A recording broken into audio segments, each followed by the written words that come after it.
Well, we're getting the glasses poured here. So I'm going to pitch you guys with a Would You Rather that it hit at least national, if not international news. Okay. This is an interesting one. And it was also a wilderness one. It's would you rather meet a bear alone in the forest or a man alone in the forest? Welcome to the Wilderness Wavelength Podcast. Okay, we're here. It's the Wilderness Wavelength Podcast. Welcome to it. Continuation from last week's episode. Reuben is here. Hello. And Scott Sunderwald. Hey, good to be back. Kind of an impromptu episode, Saturday night, and we said, let's try out some drinks. Yeah, we'll do a little whiskey tasting. We got whiskey, we got scotch, we got you guys are the professionals, so I'm just Scotch like is whiskey, bourbon is whiskey. They're all whiskey. They're all whiskey. But we'll get into that, George. Okay, we're getting into that. Don't worry. We got wilderness, would you rather. Scott, you said you do this like around like when you're camping and stuff? Well, yeah, we got to put some context here. So, first of all, the whiskey, people are like, why bring whiskey to a wilderness podcast? Right.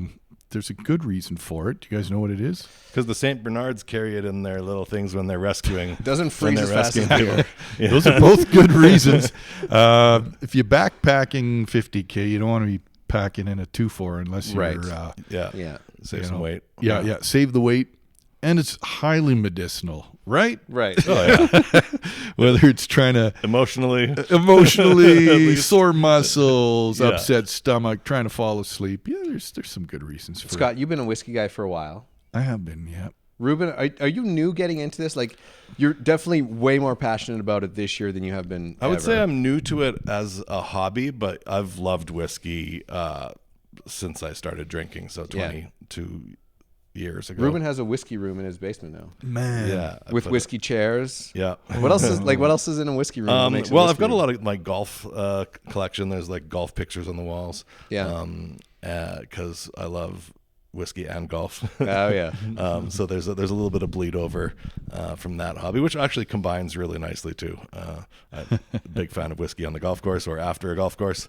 And then I've got like a cabinet full of bourbons, a cabinet of like Canadian whiskeys. Yeah. And then I've got a wall of scotches that is about 110 bottles, I'd say. Wow. In the collection. Jeez. And Reuben is starting a whiskey club in Edmonton now too. Yeah, going to start a club where we're going to like 4 to 6 people. We're all going to put in 46 people? Yeah, we all put in $75 a month, and then every month we would get to drink like a $200 or $300 bottle, and then every once a year we would get to drink like a $1,500 to $2,000 bottle. Wow. Wow. Then You we should just move split it out up here between all of us. and bring your club out this way. I think it'd be a good idea. Yeah, roving club. It's a short drive to Edmonton once a month. Yeah. Before we dive too deep in the whiskey thing, there's Yeah. a really cool piece of history locally that I thought would be kind of fun because we're all about the Northern Rockies here. Mm-hmm. Have you guys you've been to Disaster Point? You drove by it today. It's where the road in Jasper goes down to the Athabasca River, and they dynamited that chunk of rock, and you have to slow down to 70 kilometers because there's Right. always sheep there. Yeah. Okay. Disaster Point, most people think was called that because somebody died there or something. That makes sense. Yeah, car Yeah, accident.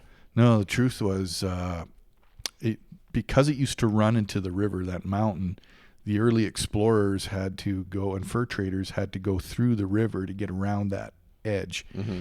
And the guy was one of the explorers, the story goes. He was going on his horse tripped and his saddlebags fell out. And his brandy bottle that he got from Europe crashed on the rocks. Oh wow. Hence the name Disaster Point. Yeah, So- that makes sense. I was gonna say lost the 1800s bottle of Macallan. Yeah, right. You're not just going to the corner liquor store. You gotta get way across the Atlantic Wow. Ocean. I can to put get it myself in. into that guy's shoes like so easily. I could see myself there, see that happening. The bottle. We shall forever name this Disaster Point. But then you got to move on. You can't, no crying over spilled milk, as they say. Spilled brandy. Yeah, I just picture this guy just longing every night for that little shot of brandy to keep him going. Yeah. I feel like he has a French accent too. Tabernacle! Those explorers. So what are we digging into first? We got like a bunch of samples here. So in between our samples, we'll talk a little bit about them, I guess. And Sure. then we got some would you rather questions. Reuben has the Jeopardy game, so. Do you want to start with one of mine? Yeah. Okay. Let's get right into this Bowmore. Let's go big. Vault This is Edition. the fanciest one? This is probably the most expensive. I think this retailed for about $200. They did 4 special releases to kind of each feature a characteristic of their whiskey. So this one, the main thing is Atlantic sea salt. But they've got a handful of other things in their tasting notes here. You can uncover depths of layers, the alchemy from the number one vaults. The number one vaults is a warehouse that they have. The Bowmore distillery is on the island of Isla, one of the main Because you were whiskey just regions. over I was that side just of the there. coun- I just that side of stayed the at this world. distillery. Yeah. And it is beautiful. And we actually got to do a tour of the distillery, and then we went into the number one vault, and they have a special room where they have some casks that you dip like a long metal cylinder into the cask and put your thumb on the end of it, and then you pull out whiskey and pour it into a glass. Oh, And wow. it comes out super high percent, right? Oh yeah. Cask strength is typically about 55 to 60%. It depends on a little bit, because as the older it gets, it'll evaporate off a little bit, but sometimes not. It is a little bit of it comes out a little different every time. Yeah. Well, that's So- a treat for me because Bowmore is on my top 3-5 whiskeys. They're great. Even just the Bowmore 12, they go on sale for $45 or so every now and again. And I think in that price point, it's just really nice balanced flavors. Yeah. You get the smoke, you can get the oakiness. It's great. And if Bowmore's listening, you can sponsor this podcast. Yeah, we'll try a couple of these. Yeah, send bottles. Yeah, send the Bowmore Black, please. 1965. There you go. So what's your trick for a sample like this? Then we got fancy whiskey glasses also, by the way. These are welcome. called Glencairn glasses. This is how you want to taste whiskey. It helps the aroma, so you can, when you're nosing it, you can smell it better. And when you're swirling it in the glass, you can see the legs of the whiskey. And a more oily whiskey will have slower legs, where the whiskey just runs a little bit slower down as you swirl it around, and that will give you a different mouthfeel. Especially higher proof whiskeys, you really want a little bit of oil in there. And that's why a lot of whiskeys that are more kind of craft or higher end whiskeys will say non-chill filtered and no color added. Because for when you're making Crown Royal and you want it to be the exact same product every single time, and you're making 1.5 million bottles of this, I don't even know what their production is a year, at least for sure you're making that amount. For consistency, they do this chill filtering process, and it takes a lot of those oils out of the whiskey, and then they do some coloring so they make it, because the people want to count on when they're buying that, they know what they're getting, and they're getting the exact same thing. Yeah. When you're buying more of a craft whiskey or a higher end or a limited edition, they leave all that stuff in there, and it does help, especially on higher proof stuff with mouthfeel. The oils it just won't feel as hot. A lot of people might have the experience of taking a drink of whiskey and it's kind of hot in their throat. Even at a lower alcohol volume, it can still feel kind of that real kind of burning sensation, and you don't get that as much on a higher proof whiskey if it's got a little bit more oil in it. Yeah. So if you're drinking out of a paper bag, George, you can't see the legs. It's true. Okay, let's try it out. Okay. Yeah, last time I was drinking with Reuben, he said, got to get these glasses. I had to order them on Amazon that night. But they do seem fancier. Yeah. Yeah, this looks, I'm excited for this. Have you had this version before then, Scott? Or? Not specifically this one. Like I said, Bowmore is one of my favorite. I like the, I pronounce it Islay. I'm sure I pronounced it wrong. Isla. There we go. Those are my favorite scotches with a bit of peat and smoke. And where are you learning all this information from, Reuben? You seem super knowledgeable about it, but it's not like you've done schooling for it. No, I've gone to a lot of tastings now and heard other people talk about it. And You still got to talk into your mic, but I know. Thanks. yeah, no, I've gone down YouTube rabbit holes. That's probably one of the biggest ways people learn anything these days. And I went to Bowmore this past summer, and I got to talk to people there, master blenders, and I guess, yeah. And you retain it good. And see it. I actually got to turn. So the malting process, typically most scotches will be either a single malt or a blended malt. Right. And what that means is they have barley and they get it wet, and then they lay it out on the floor and they turn it over until it starts to malt, which means it's just starting to sprout. Then they take that barley and they put it into this giant chimney. and they light a fire underneath, and they fuel that fire with peat, which is basically like dirt, is what it looks like. Yeah. Clumps of dirt, grass, and that peat smoke rises up through the chimney, and it interacts with the barley, and it stops it from malting, so it doesn't grow big, long fucking vines out of the bottom of the grain. So the peat flavor is through the smoke. That's where you get your smoke and peat. But sometimes you hear about it peat in the water as well. They do source their water from like locally there on Isla. Yeah. I don't know how much of the flavor is in the water. in the There could be yeah. some in the water as well. Yeah. And you can also get smoke flavor from the barrel. Like they char the inside of the barrels. Right. And charring the barrel will also bring out a lot of actually sweet like sugars from the wood into the whiskey as well. Almost like a vanilla flavor too. Yeah, and then they finish, these typically ex-bourbon barrels. Bourbon always has to be done in virgin oak, virgin American oak specifically. Yeah. So there's always a like freshly used, single-used barrel ready to go for Scotch makers to fill it full of Scotch. But I really like a sherry finished. And Bomer actually just came out with a whole new core line of sherry finished whiskeys, which are really, really nice. Wow. Well, cheers, John. Yeah, cheers. Cheers. This is great. Thanks for coming on. This is going to be this is the first drink of a few.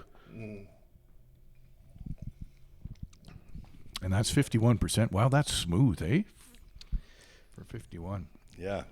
Yeah, it's Feel the not burn. hot. No, I wouldn't describe it as a hot feeling whiskey. Yeah, I get that kind of burnt fruit. Yeah. I think the description I said was like leather jacket worn at low tide. That's one of the Leather tasting notes. jacket on a low tide. Yeah, burnt apricot. Yeah. On the palate, I get like more vanilla. Or on the nose, more vanilla.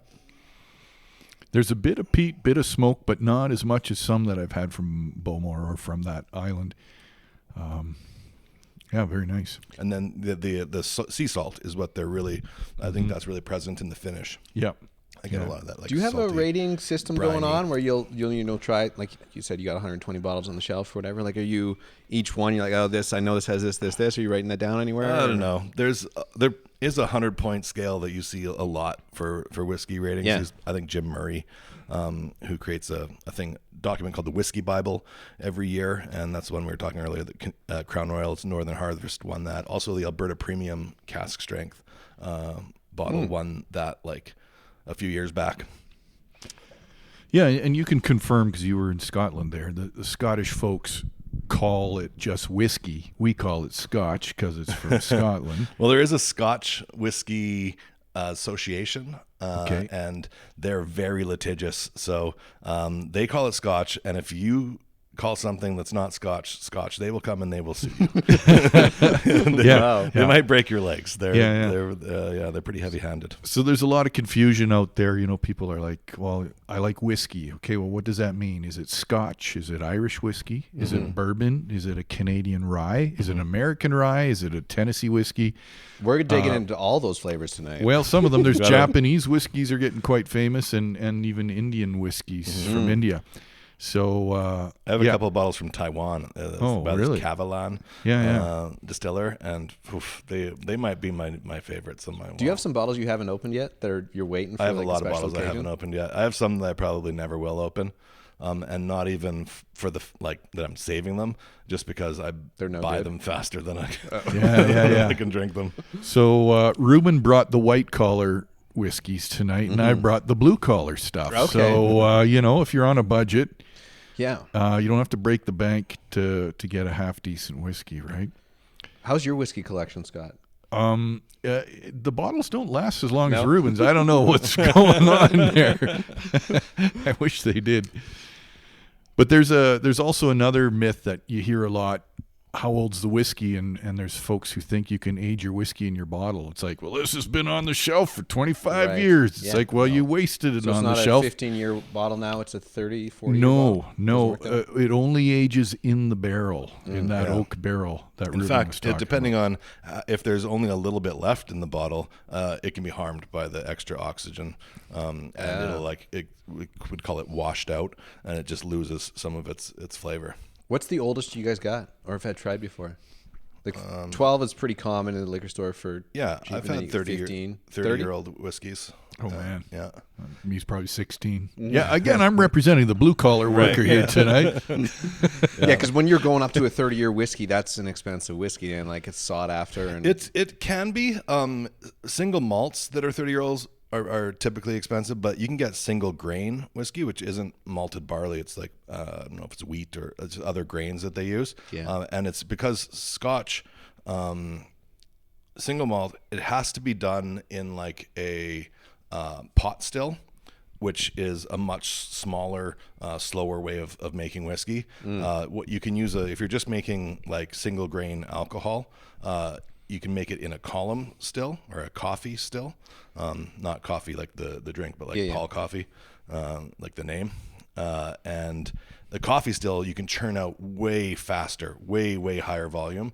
So you can find single grain whiskey that is 30 years old. That's really not, it might be $200 or $300, not that much money. Whereas like, a lot of the single malt scotches that are 30 years old, especially if they're like from the bigger names, they're often $2,000 to $5,000 to $10,000. Wow. Yeah, different world. Wow. So this is great. Thanks so much for the scotch. We were going to also spice this up with a little would you rather. Yeah. And then maybe get our next drink ready whenever. But the would you rather, you might be sitting here listening, what does that have to do with wilderness? Well, I can tell you, if you go in the backcountry, you can't always bring a game with you. Sometimes you have to weather out a storm. I was out winter camping with a buddy here a couple weeks ago, and we spent I don't know how many hours of would you rather, and we had a bottle of scotch. That always helps the creativity. what kind of scotch was it? We usually do buy something good. It might have been a Bowmore, Lefroy, one of those peaty types. And we got into the would you rathers. They can be profound, they can be goofy, they can be scary, they can be anything. I got a couple good ones. Good. And I've got a few good ones here too. But did you want to kick us off with the would you rather, George? Or? Yeah, sure. Okay. Yeah, I got them written down on my phone, which is right here. If you got it right away? Yeah. I tested them out on Christina and Casey before we started too, just to see what they would think and their reviews. So they're family approved ones. Oh yeah, Excellent. Casey had some good ideas there, but I was thinking. Okay, let's start off with this one since we are a wilderness podcast.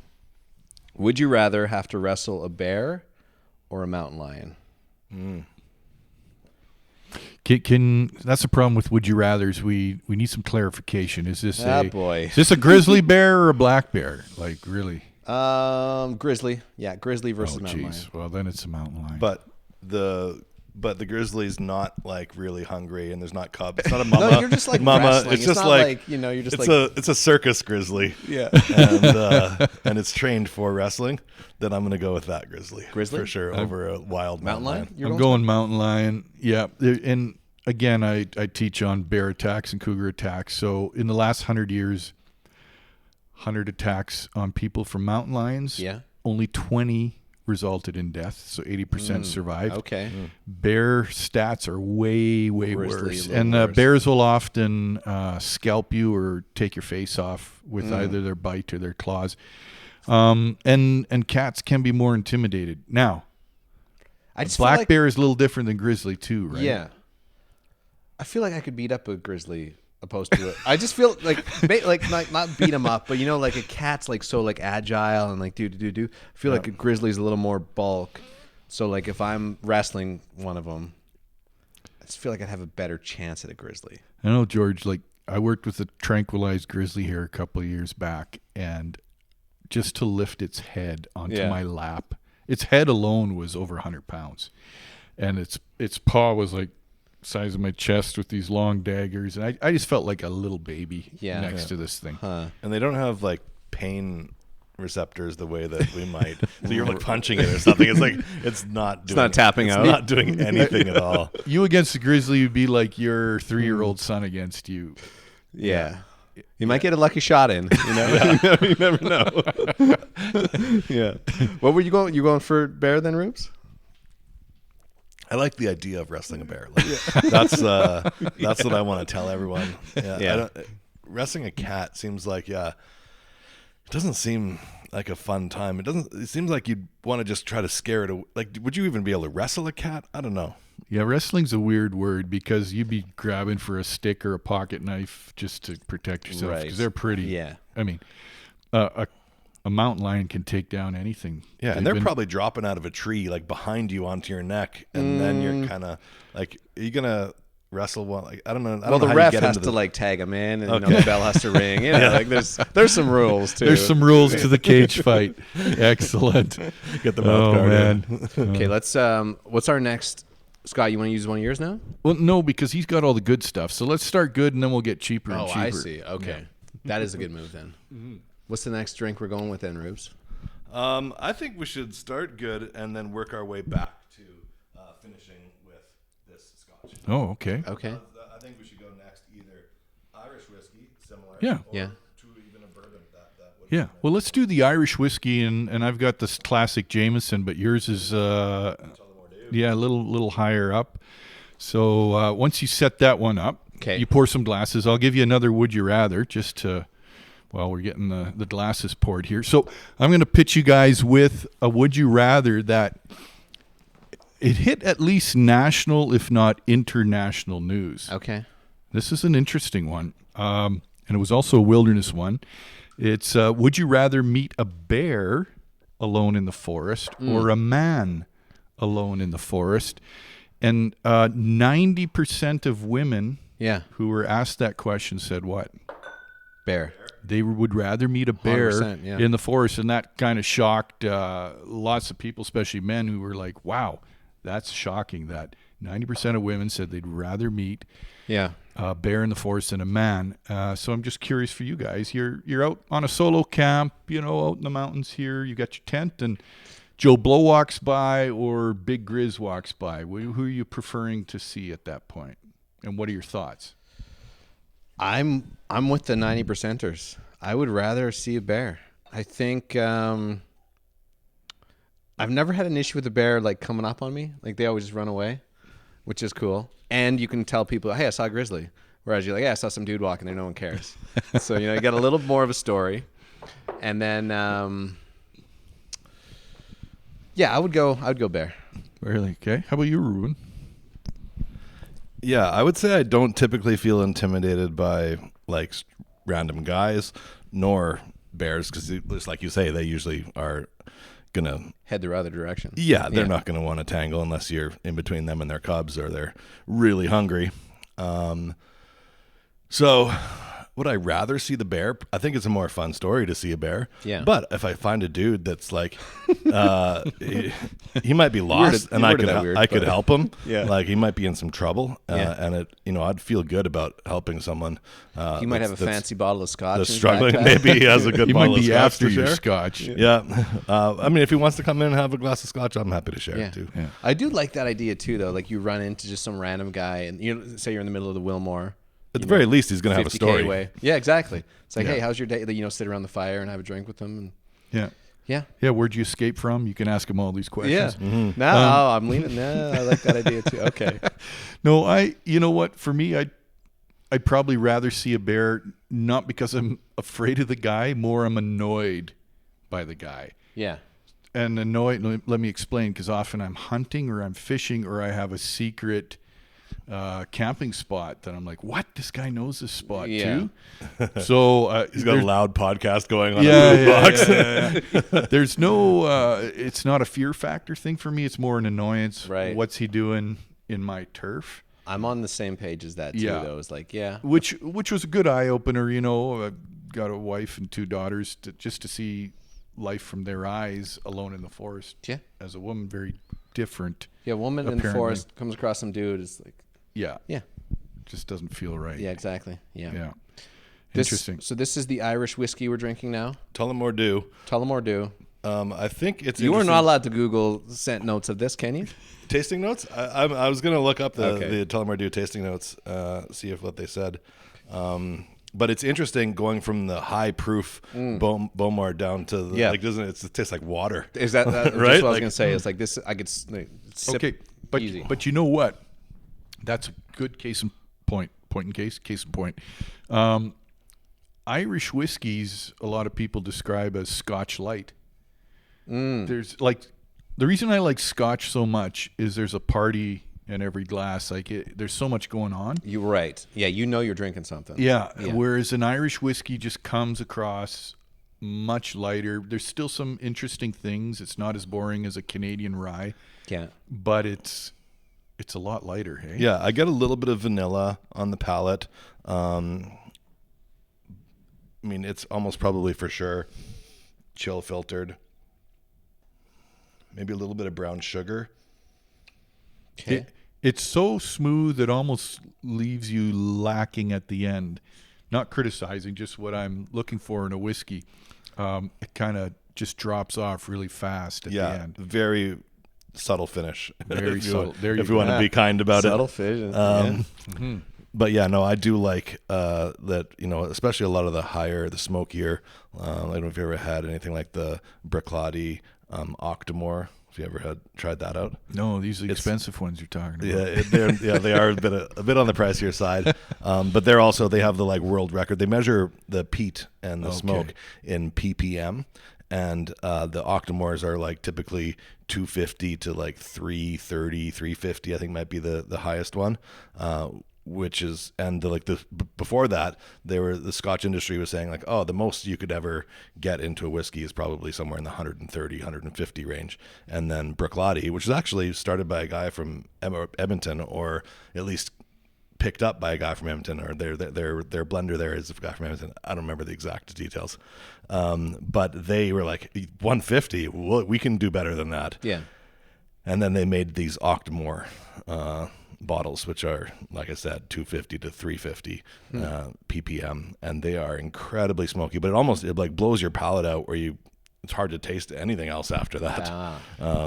They're such a, but it's an experience drinking them, and more than an enjoyable flavor, it's wow, that's an incredible feeling, the way it feels to drink those. Do you whiskeys. feel like you've leveled your palate up too much? If I'm just gonna bring this back to beer. Mm-hmm. If I'm drinking a Keystone Light, it's fine. It's fine beer to drink. But then when I step up to a good beer, like a craft beer, and then I go back to Keystone Light, I'm it doesn't taste as good. Yeah, exactly. So now I got to spend more. Do you feel like that's now you're having cheaper stuff, and you're this doesn't taste as good? Sure. Are you judging it too hard? There is a factor there. I'm sure that can be a part of it. I still think it's just nice to enjoy the best things that you can. Yeah. So no, I agree. I don't think you want to shy away from the whatever great experience you can have. Yeah. Try to have that experience. As long as you can have that great experience with the basic also. Yeah, and I think I still can. I'm enjoying this Tullamore Dew here, which is this is like a $40 straight from my liquor cabinet. This is probably the best, I'm sure. Yeah, there's a bit of that ignorance is bliss, right? But it's the same in anything in life. You might be a downhill skier and spent your life skiing valleys in Saskatchewan, and then you get on a real mountain in the Rockies, and you're wrecked for life now. That's Reuben's life story right there. There you go. There you go. I always loved skiing at my local hill, though. Which one was it? Edmonton Ski Club was my favorite. That's what I used to teach there, and I loved that I could get tons of runs in a day. And I was in the park. They had a pretty good little terrain park. They had the Northern Alberta freestyle team trained there, and they had a really good competition mogul run. And I would be back on the lift right as soon as I got to the bottom of the hill. I'd be back on the lift, and then it's just you're just circling. 45-second trip up, and then a 15-second trip down, and you'd get 100 runs in a day. Yeah. And it's just, you're just working on, it's better being in the mountains for sure. Longer runs are more fun. Although these days I can't ski for longer than 3-4 minutes before that I'm going to stop and take a rest anyways. So, but no, I still love skiing, even at my little dinky Edmonton Ski Club. And it's right in the heart of the River Valley in Edmonton, and it's got a beautiful view of the Edmonton's downtown skyline. It's really friendly people at the staff. They got good beers there. I think it's a great little club, and I prefer to go to the mountains, but I will go ski there even after going to Marmot here. Yeah. You got a would you rather now then, Rubes? Are we on your would you rather question? Sure, we could switch to one of mine. I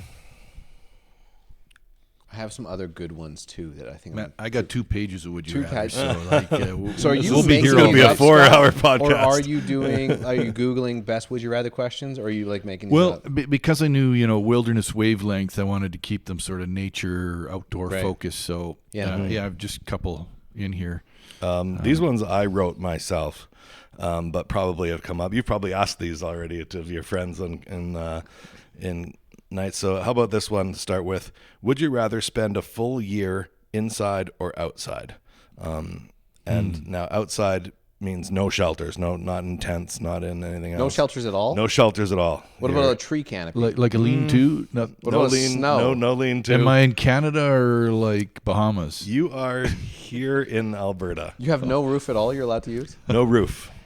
Then you're dead in the wintertime. So Yeah. it's fun for the summer, perhaps. You can have a bivy sack and a sleeping No bag. like thick branches. I don't know. I don't think so. Wow. You got to be outside. Certainly That's no right all the tents. time. You should always Maybe be you could able have to a see the lean-to. stars. But when it's raining, you're in trouble. Well, you're going to live for 3 seasons with that. You're not going to live through the winter with that. Right. Without the shelter and the fire. Impossible. So In you Canada, fatten up, yeah. and then you just hibernate through the winter, and then right. That's all you got to do. Stay in. A bivy sack is kind of like a tent in the shape of a sleeping bag. Yeah. Right. Right? Yeah. In the dead of winter, that's going to be bloody cold. Can you make a fire, put hot rocks in your bivvy? Yeah, I think So so. you have just a solid you fire can going have a all the fire time. going. Yeah. We're pushing the rules a little bit. Yeah. Or the alternative is you're not allowed to leave your house.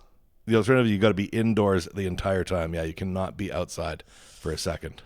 I couldn't do that. Wow. I'd have to be outside. Yeah? I think I'd have to be outside too, even though the winter's Could you imagine going just to be looking out the miserable. window? It's like you can't No. go out. No, I can't imagine. Yeah, you have to have everything like delivered to you. Just Yeah. watch Lord of the Rings for the 4,000th time. Yeah. I think you would have some mental trauma. Oh yeah. Probably from either of those. From options. either of those, absolutely. Yeah, that's a tough one. That's a good one. Good one. Give us one, Scott. Yeah. So, would you rather have no shoes on a 20-day survival trip Uh-huh. or no clothes on a 20-day survival trip? I feel like you've been But you reading do have my shoes. questions because I had one of these related ones. But you have shoes. So you can be naked with shoes Yeah. or have clothes but no shoes. You got 20 days. 20 You're in the days. bush. Let's not do winter because winter's crazy. You're summertime in the Rockies. Okay. What are you doing for I 20? had that question written down. This is Get one I out thought of here. in the I shower. made that one up. I said, "Are you camping the weekend? Would you rather have no pants or no shoes?" Wow. So Okay. not 20 days, but Well, you know where I got that from because, again, I've been invited to go on Naked and Afraid Right. twice and Yeah. Alone Turned as it well down. and turned it down. And the big thing people forget about is how bad it is not to have shoes. Yeah. Like, Yeah. I challenge you to go a day without shoes in the bush and you will be bleeding, cut, slivered. But anyway, answer the question. 20 days. did it last summer. Johnny and I went camping. 20 days naked or 20? we did it for an afternoon with no shoes. We went camping out by Rob, and ingested whatever, but walked around. We said, okay, we're not wearing shoes at all today. Climbed, like not a mountain, but a pretty good sized hill with no shoes. 20 days, that would be a long one. Or you're naked. Or you're naked. But you've got boots on. There's still some exposure risk there. There's mosquitoes. Mosquitoes. That's Yeah. that's the one thing I'm thinking of now. Sunburns.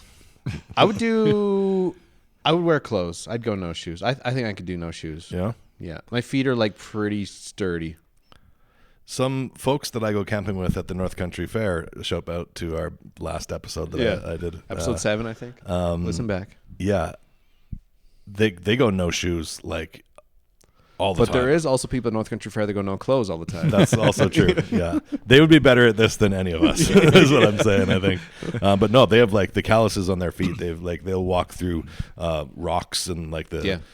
It shocks me how, and I'm like, oh, my feet. Oh, I stepped on a prickle. But it takes time, right? Like I remember as a kid, I spent 4 years on the Manitoba prairies. We'd run around without shirts and without shoes. Yeah. We could run on gravel and crushed glass by the end of the summer, but Oh, you're yeah. not doing that straight out of your like it takes. Yeah, we've been wearing conditioning, right? shoes. Yeah, then, You got to start real hard training time. now.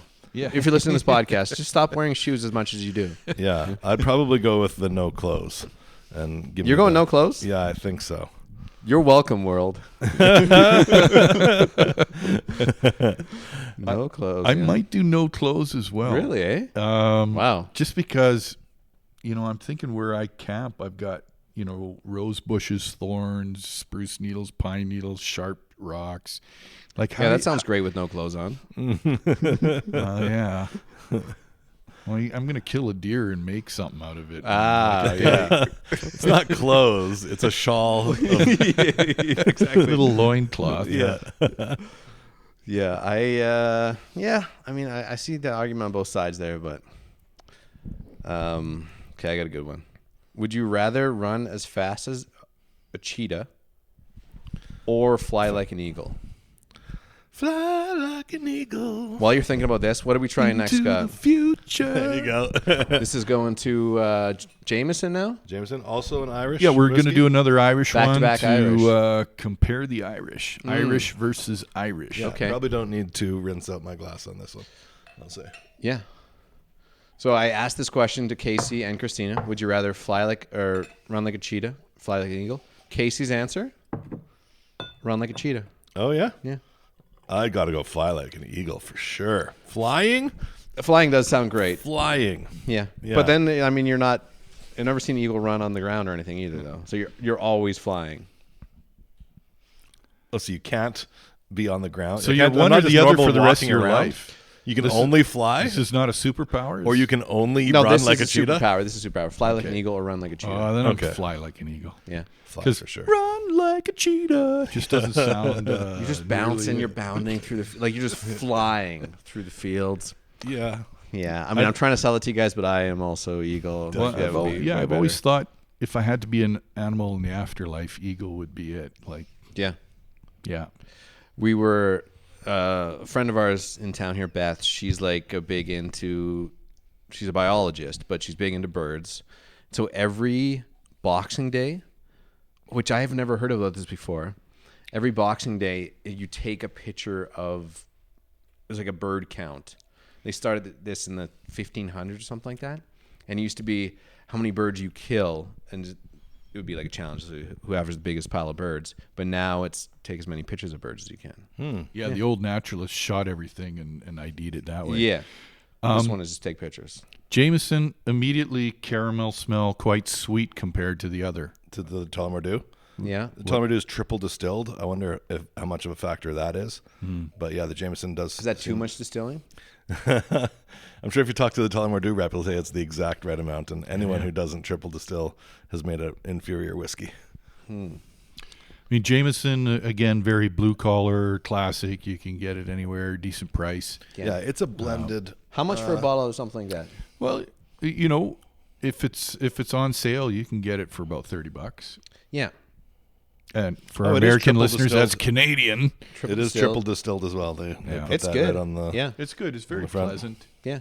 Again, easy drinking. Scotch light. It's not boring, Yeah. but it's not a party. Jameson has street cred too. Like you show up somewhere with a bottle of Jameson, they know what it is, and they're Oh, like, yeah. "Oh, you're at Jameson? Oh, perfect, cool." You're right about that, because if you bring a cheap Scotch, Scotch snobs are going to turn their nose at you. If you walk through the door with a Jameson, they'll be like, "Hey, Yeah. use a Jameson." Yeah. Yeah. You bring an expensive Scotch, people might not realize it. You have to go by everyone. You say, "Hey, that's 30 years old, there, bro." Huh? I saw a woman add Pepsi to an expensive Scotch, and the guy just about fell off his chair. So don't. That's the don't other do thing that. too. We should mention. So we are not mixing this with anything, or I've heard different things where you put a drop of water in something like this. Is that A drop of water, especially on the higher proof stuff, can bring out different flavors. So often you'll bring out it'll be sweeter with a little bit of extra water. in Scott it. just rinsed his palate with some water? Is that Yeah, fair as well? That'll absolutely is a good idea. Yeah, cleanse the Yeah. palate. But no, I like my Scotch neat, straight up, no ice, no water generally. But I'm also lazy, so it's the easier way to pour it. Yeah. I like that too. I don't have to have ice cubes in the fridge here. I just gotta have. Yeah, Scotch. I agree. No ice. I do sometimes like to add a little bit of water. I always want to taste it first, how the distiller Yeah. made it and how they intended it to be. But then after, I like adding a little bit of water and seeing how it changes. I think it's interesting to kind of see if you can pick out some of those different flavors. And I will usually like read the bottle or even look up on the website for tasting notes and then see if I can find those flavors. I think that helps you to train your palate to then find them when you don't have tasting notes. You can kind of, that's that pineapple flavor I was tasting earlier. And you can recognize it. I'm going to say something that might be super controversial right now. Okay. But so I don't drink pop ever. That's controversial. Yeah. But imagine the Bowmore mixed with like, have a little Pepsi in there with an ice cube. Yeah. Like that. I feel like that would be a real treat. That hurts my heart. Really? The thing is with We can't be friends anymore. I just imagine that though, Scott. The problem with it is maybe that like a nice cold bottle Sure. of Coca-Cola with Boma. a lot of people would say, hey, you bought the whiskey, enjoy it the way that you like to enjoy it. But the issue is that especially with a lot of the higher end whiskeys they have a lot of these really subtle flavors, and there's no way you're going to pick up on those flavors when you mix it with you buried with it. Coke. That's where your Crown Royal or your rye, your Canadian rye is a great Yeah, mixing. Crown Royal, in my opinion, is the number one best whiskey to mix with Coke. Yeah, I think Reuben had the Crown Royal Peach tonight mixed did. with iced tea. Oh, delicious. We went to the stakeout in It was town here. Yeah, they had a special on. Oh, geez, that's- Saturdays well, like peach iced tea day. Stakeout's amazing. By the way, Stakeout looks like it has a pretty good list of like bourbon whiskey. Yeah, right they had Oh. 5 or 6 different scotches, mostly like 12-year-old Nice. stuff. But they had the Lefroy on the list, and Yeah. they had it was. They didn't even pay for this ad.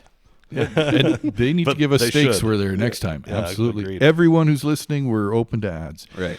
While we're sipping whiskey, another would you rather. Would you rather have a bug crawl down your ear and get stuck or have a wasp sting you in the roof of your mouth? Those are your two choices. I would say bug in the ear. I feel like I could get that out eventually, hopefully. if it's stuck and it's there for good, then I'll go with the wasp sting. But if I can get it out eventually, I don't know. Do you guys have a severe allergy to stings? No, I got you stop in stung to breathe? twice. We were building snowboard jumps. In the middle of summer, we were trying to build up some hills and stuff. And I was like 17. Got stung by 2 wasps, and didn't really I'd been stung 100 times before. Nothing. Got stung by 2 wasps. The next morning, woke up all swollen. They rushed me to the hospital. Said next time you get stung, you have like 15 minutes to live. Oh wow. So then I got to carry an EpiPen. I still have an EpiPen on me regularly. Jeez. Been stung once a year for the past 5 years now. Nothing's happened. Oh. So I don't Do you shoot yourself with the EpiPen anyways? No, I haven't. You've never shot yourself with I've the been EpiPen? nervous. I got stung at work the other last year when we were doing a little tree removal, and I was like, I don't know if I should start heading to town, but I've been stung. I got stung in a tent the year before, and nothing happens. Mm-hmm. So I don't know if it's special wasp or I'm just immune to it now, but I've gotten high off of getting stung. So there's a euphoria. It's a real thing. I'm not allergic to stings, but I had to rescue a bunch of kids on a ground nest many years ago. And I carried one kid after the other in shorts off this ground nest. I got stung more times by these wasps than I can count. And I started going high, like it was euphoric. And then Just adrenaline release? Adrenaline. No, it was more than that. I was tripping, man. have you been And chasing then, that high? Interesting. What's that? Have you Yeah, I've been been chasing chasing. Every wasp Hey, nest you don't I put a find, wasp nest anywhere? I punch it or hit it with a stick as much as I can. But no, and then that evening, I was out in the evening and I started swelling up and had to go to the hospital, and they injected me with adrenaline. Yeah. Wow. But yeah, it's interesting. If you get enough stings, you will get a euphoria. Probably not a healthy thing No. to chase, but Yeah. So are you going hornet in the mouth or the bug I in the ear? love a good hornet in the mouth. No, probably the bug in the ear. I mean, the wasp sting hurts so bad, eh? Yeah, it's an icky feeling to have a bug in your ear, but it's like it doesn't hurt. I know, but the thing is, there's that thought. It's like, what's that bug doing in my ear right now? That slows my brain. At least if the wasp is in there, it's like, it's gone. It's out of there, whatever. It's not laying eggs. Yeah, exactly. That bug in there, you don't know what the hell that thing's thinking about. Yeah. How fast are we getting the bug? How long is it stuck in the ear for? Until the bird comes and chips These it are out. wilderness, man. So you're in the back country for a few days. So it's you're gonna not be a running few days in there. Yeah, you're not running to emerge. Ooh, I don't know. A few days might send me towards the wasp. In the mouth, you're drinking a shot of scotch. Probably that's where the whiskey comes in. Yeah. You need it for that wasp in the I mouth. don't know that I get really affected by wasp bites. Like either that or I just haven't been bit. I think I got bit once when I was a kid, maybe. But I am always swatting at them when they're in the air. And I'm sure I have been bit. I just think I don't really notice it when I get bit by them. I think. Well, then you don't have a severe allergy, which I definitely don't have an allergy. Lucky. Yeah, not like George here. Yeah. More mosquitoes annoy me way more than wasps. I hate getting bit by mosquitoes. And then up at the North Country Fair, they have no-see-ums that, every year when I come back from the North Country Fair, I have probably about 100 or so bites all over it's mostly my ankles and sleeves. Exactly. They creep in at the cuffs and like, around your waist. Yep. And those get so itchy. I'm trying to go to sleep and just rubbing my feet with my other foot, and oh man, that is uncomfortable. Well, I was at a bushcraft forum years ago, International Bushcraft Forum. So Survivor Man and all these top survivor guys were there, and they were interviewed on your worst thing in the great outdoors, your worst experience, is it bears, freezing to death, drowning, hypothermia, whatever. And bar none, everyone said wicked bugs. Yeah. Drive you to insanity. And I've been there, where you're not in a tent and you're sleeping by a fire and the black flies are bad or the mosquitoes, it can make you insane, right? Yeah. Yeah. Do you have a natural remedy for mosquitoes? Well, the whiskey. No. Natural remedy for everything. Natural remedy, when it got bad enough in the Klondike, the men would take clay or mud and pack it just like animals do, the roll in the mud. Mm-hmm. If you're that desperate, you'll do that. And they would smoke cigars and pipes because that smoke is good. You can make a smudge. That's a good excuse to have the smoke. When the smoke just keeps them, the smoke in the air keeps them away a little bit. It keeps them away. You can make a can with a smudge like a fungus, a birch fungus, what's it called? Tinder fungus. Light that. It'll smolder for 6 hours and keep the bugs away. The other thing you can do is use yarrow. It's my favorite medicinal plant, and rub that on your skin. It helps a bit. Juniper's not bad as well. So there are a couple plants you can use, but DEET is hard to beat. Let's be honest. Oh yeah. Mm-hmm. The thing is, I don't want to brag, but mosquitoes not bother me at all. No, they'll attack. Me and Christine will be sitting next to each other on a fire. She's just surrounded by mosquitoes. Me, maybe 3. Really? And when they bite you, do they leave a mark or not? Nothing. Nothing, eh? Yeah. Really? Yeah. So you're not. That's because when you get an itchy mark on your skin after you've been bit, that's an allergic response. Yeah. There's a few times where I come home and it's I got some mosquito bites, but for the most part, it's it doesn't bother me, and don't put mosquito spray on either. Wow. It gets better through the season. You start with a higher reaction in May. Yeah. And by August, your body's so used to them, generally, if you're in the bush. In a January, you Benadryl. don't got to worry about them at all. January, yeah, that's right. Yeah.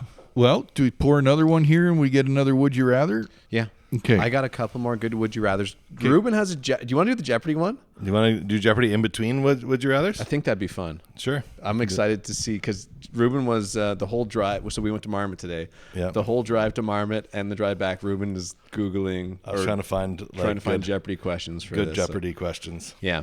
What is the next thing we're going to try, though, while we're searching? Okay, we going Crown Royal or we going bourbon? Okay, well, we're going lesser quality. Back to Scotch. Let's do a Johnny Walker, because I'm representing blue collar, hardworking men here tonight. Red Label seems to be a regular for Scott, by the way. I feel. Is this one of your favorites then? Well, it's my favorite affordable blended Scotch. Right? There's stuff going on there. Few caveats there. Yeah. So blended Scotch, I don't know how many they pour in there. Maybe Reuben knows, but it's a whole mishmash. It's different of on stuff. every, and if it's blended, there's a difference between blended malt and blended Scotch, because blended Scotch will have grain alcohol in it as well. That's not like a single malt. Where if it says blended malt, it'll be only single malt whiskeys that go into that. Yeah, blend. so I find the green from Johnny Walker is blended malt. Okay. That's all single malt whiskeys into that blend. The everything else, I think, is, maybe the blue might all be single malts as well, but the black and the red for sure have grain alcohol as well as single the red malt. label's the cheapest one, but there's still a little hint of peat and smoke in there. Mm-hmm. There's stuff going on. It keeps me happy. It's not a bad poor man's Scotch, so that's why I drink it. So we'll pour a glass here while we get the Jeopardy going. Yeah, I like that idea. The Jeopardy too. So Rue was going through Jeopardy questions today. He's like, this is not wilderness. This well, you had like a mountain one. And, I did have a mountain one, and yeah, it was hard because I play this with my staff all the time. I lead staff meetings, and it's just a good little icebreaker to get the team's brains Do some Jeopardy. working. I like that. So just as in Jeopardy, I'll read you a clue. Shout out the answer in the form of a question to win the respect and admiration of your But peers. we gotta have a buzzer. Do we need a buzzer? I think so. We'll just go. Okay. Yeah. Everyone listening will enjoy that for sure. Okay, so But we gotta say our name. You gotta say George or Scott. So I'll say Scott. Scott, you say George, and then the category is go fish. Okay. Yeah. So the first clue, $200 imaginary dollars. If your can of tuna says chunk white or solid white, it came from this species. Scott? Totally guessing. What is bluefin? No, not bluefin. George? tuna. I don't know another version of tuna. Bluefin, common with the sushi. They have a lot of the bluefin Yeah. tuna. Albacore. Yeah, I never would've had it. Albacore is the answer Okay, on that one. All right. $200 down. Down. Yeah. This fish is so named for its ability to inflate itself, George. like a balloon Pufferfish. when threatened. man. No, not the pufferfish. Not pufferfish? Whoa. Although maybe a pufferfish is another name for it. I don't know. On here it does not say pufferfish. Do you want to? Well, I was going to say pufferfish because it inflates itself. to That's what I protect thought as well. itself. Yeah. But and then I clicked on it, I was like, oh, not pufferfish. Great name for a fish, though, pufferfish. A blowfish. Oh. Blowfish. Like is Hootie and the is Blowfish? Like Hootie and the Blowfish. Wow, Yeah. okay. So I don't know if a blowfish and a pufferfish are synonyms. They might be. I won't take it. That's possible. All right. Next clue. They make up the genus Hippocampus. Hippocampus? Yeah. They make up the genus And Hippocampus. it's a fish. Oh man, I've heard Fish that. like, yeah. Fish like. I don't know if I would say it's a fish. George. Okay. Killer whales? No. Orcas? No. Scott, you want to venture a guess? Genus. A genus is like, Yeah. it's levels down. Hippocampus. Seahorses. Oh, I was going to say eels. What are Seahorses. seahorses? Oh, wow. Seahorses. Yeah. Yeah. All right. This colorful fish is a popular pet. Just make sure it has plenty of room to swim around and don't put two males together. Ooh, George. Okay. I want to say they're dragonfish. No, not dragonfish. Scott, what is fighting fish? And I can't remember the actual fighting fish. Beta. What is beta fish is the answer. wow. Which I believe is called, fighting They're fish is also known another as fighting name for fish, them. Yeah. All right. Scott's like, You Up got one? You got one. Yeah, I Okay. think that's the first one that's been got. So I don't know. Blowfish might have been pufferfish. We'll have to look I'll up say that up Scott later. 1-0. I will say that. Okay, last clue. Okay. The black-spotted cutthroat, one of these, is Montana's state fish. Cutthroat. Black-spotted cutthroat, Montana's state fish. Man, it's not George. Yeah. Cutthroat trout? What is trout? Well What is done, trout? George. Oh, yeah. That is the one. Yeah. Yeah. Got to be a trout. Trout. All In the right. Rivers of Montana. Perfect. Lakes, I suppose. You know that one, Scott? Oh, what's that? Did you know that one? I Black-spotted did know. cutthroat. Yeah, cutthroat trout. Absolutely. Yeah. But I'm slow on it, man. I need a buzzer. That was the last clue in the category. We'll come back. I do have one more category. Maybe slightly easier. I don't know. Alberta hunting. Let's do that category right now because we're 1-1 right Wanna now. do right now? Okay, Yeah. all right. We'll move on. Let me see here. I want to win this game. What is the prize for first place, by the way? Whatever. One of George's things. I haven't decided yet exactly. One of Ruben's best Scotch bottles that he hasn't tapped into. Another sip of my Inchgower 15 that's coming up later. All right. So this one is The Lion in Winter. Lion, not L-O-I-N, but L-Y-I-N apostrophe. L-Y-I-N. Like lying, but lion. Okay. The Lion in Winter. Okay. Okay. Ready? No. We used to walk 8 miles in the snow between Minneapolis and this capital city to get to school at Concordia University. Concordia. Yeah. That's not in the Northern Rockies, man. Yeah, I don't know this one. What's that? That would be St. Paul, St. Paul. Minnesota. Oh, Minnesota there over in St. Paul, eh? Oh, yeah. Oh, hey there, hon. Could you go out and get me a bit of sugar there, please? In the Himalayas, you bet we saw the big creature of myth who got this anglicized name from a journalist in the 1920s. No pics, though. What is Yeti? What is Yeti? They did give it. What is to Abominable Snowman? Abominable Snowman is the Oh, actual one. Yeah, Abominable Snowman is In the Himalayas. That's the one that the journalist gave to That's the the Yeti. Yeah. the Himalaya Bigfoot. Cameron, previous guest on the podcast, he's a Bigfoot hunter. Okay. Just released a new YouTube video a couple days ago. We found it.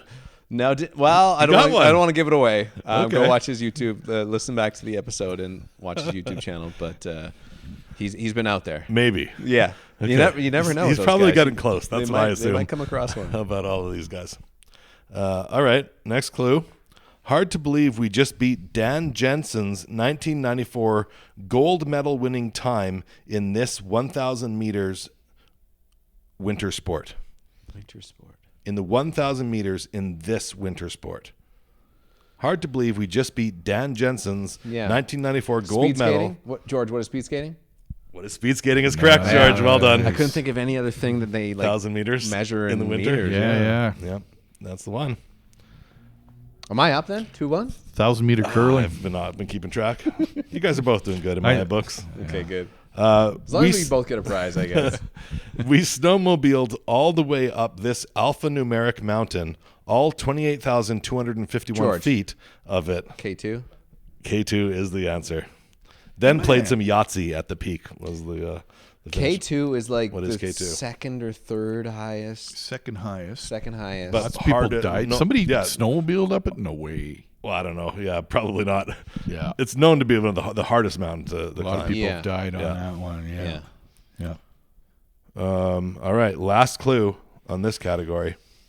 We would have given our beloved mail carrier a Mercedes to observe this day, December 26th, but federal Boxing law Day, George, what is Boxing says it maxes out gifts at $20. Yes, what is Boxing Day? Yeah. Is the correct answer. December 26th. I know that date. Yeah. All right, good job, guys. You guys got most of those. I like that. George, I think you won. I will take what are we taking next as the reward for Well, that? we got to Yeah. dip into the red label, which I haven't you've even just tasted the red. Oh, Label. George has just downed it as if it was Gatorade on a marathon here. I was just sipping away. I thought everyone was sipping on that. Yeah. So red label, I mean, again, compared to the Bowmore, very boring, but there's some stuff going on. It's pleasant. George, as you just whipped it past the lips, what did I got you like think? a honey taste to it. Yeah, it's quite Okay. quite Honey? sweet. Yeah. It's a lingering. Do you guys use that in tasting vocabulary? The finish. You can Yeah, describe lingering it. finish. Lingering what? What's lingering there, George? Lingering. Cutthroat trout. Cutthroat trout. Lingering cutthroat trout. I mean, it's smooth. Yeah, that's for I'm sure. getting like kind of that iodine-y. Yeah, I wouldn't say it's especially sweet. I get some sugars, I guess, more on the nose than on the palate. And yeah, the finish I'd say it's a shorter finish, not a long finish. Yeah. I generally don't go for iodine when I'm drinking. Iodine's not the first scent you're looking for. Do you get it though when you have a sip of it? If you try to taste for the iodine, I have some iodine here. Let's compare the two and see. There is some little sharpness there that could be iodine-y. Yeah. We'll go with that. But I do taste the honey. There's a sweetness. There is leftover red label. sweetness. honey. Yeah. Yeah. Yeah, I agree. Honey And that lingering Like more in cutthroat the trout nose. at the end. Yes. Have you guys? I'm sure you've both drank water that's been treated with iodine. Yes. Yeah, not super pleasant. No. not nearly Yeah. as good as a nice Scotch. Tastes like Band-Aid, right? Yeah. Yeah. We talked about actually, this could be a little bit of advice if you're listening to the podcast right now about drinking water from streams, or lakes, wherever you're out camping. There's a few different options for Like you a now. Steri pen? You have the pen. Scott uses there's like pills you can drop in that'll sanitize it. Like a chlorine tablet. Yeah. Chlorine It's tablet? mostly based on chlorine. Yeah, the chlorines are a little bit more palatable than the iodine. Iodine is rough. Yeah, iodine is not pleasant. Yeah, we used to use bleach way back in the day. I think it was 7 drops per liter, but don't quote me on that. Oh, we I got was gonna say you're about to lose a we glass got a there. dog tail whipping Code- glasses off the. Kodak just knocked on the door of the garage, which Hey, buddy. understandable. He's like, "Hey, what's going on in there?" He's like, I want some Scotch. Yeah, I'll have some scotch too. Hey, what are you guys doing? You don't like fine whiskeys? Yeah. You bastards. We have another drink poured here. We do. This is the Woodford Reserve. By the way, Yeah, supplied by some liquor cabinet somehow. Yeah, it's been in there a somehow. while. George didn't buy it, but it ended up in George's liquor cabinet. It is funny It's because just crawled out of the I'm liquor cabinet. Like, I know this is something else very controversial on this podcast, but I'm more of a beer guy. Yeah. And I never buy any of this stuff. People just drop it off. Yeah. And I'm like, okay, yeah, let's try it. So I have a lot of half full bottles. And in then my Scott comes by collection. and helps you out with that. Yeah. Yeah. We lower the levels a few notches there. But I do have tasting notes for the one we're having right now. This Okay. is something actually brought from Jamie, previous Okay. guest on the podcast. Okay. Great guy. It is Kentucky straight bourbon. Yep. Whiskey. Yeah. Which There's a true time- bourbon has to be Kentucky, right? See, I thought that, but it's actually not true. What? There's bourbon from Canada. You can outta have here. bourbon. I just recently bought a bourbon. It's from Lethbridge, the Bridge City Lethbridge, bourbon. Kentucky? No, it's Lethbridge, Alberta, and it's bourbon. So there are some rules. It has to be American oak, Virgin American oak. It has to be a certain percentage of corn in the mash bill. I think it's 60%, but it might be 40%. I don't remember 100%. But it doesn't have to be Kentucky. 60 and 40, I thought it had to be Kentucky as well, but there's Montana bourbon. My girlfriend. I almost said a girlfriend of mine.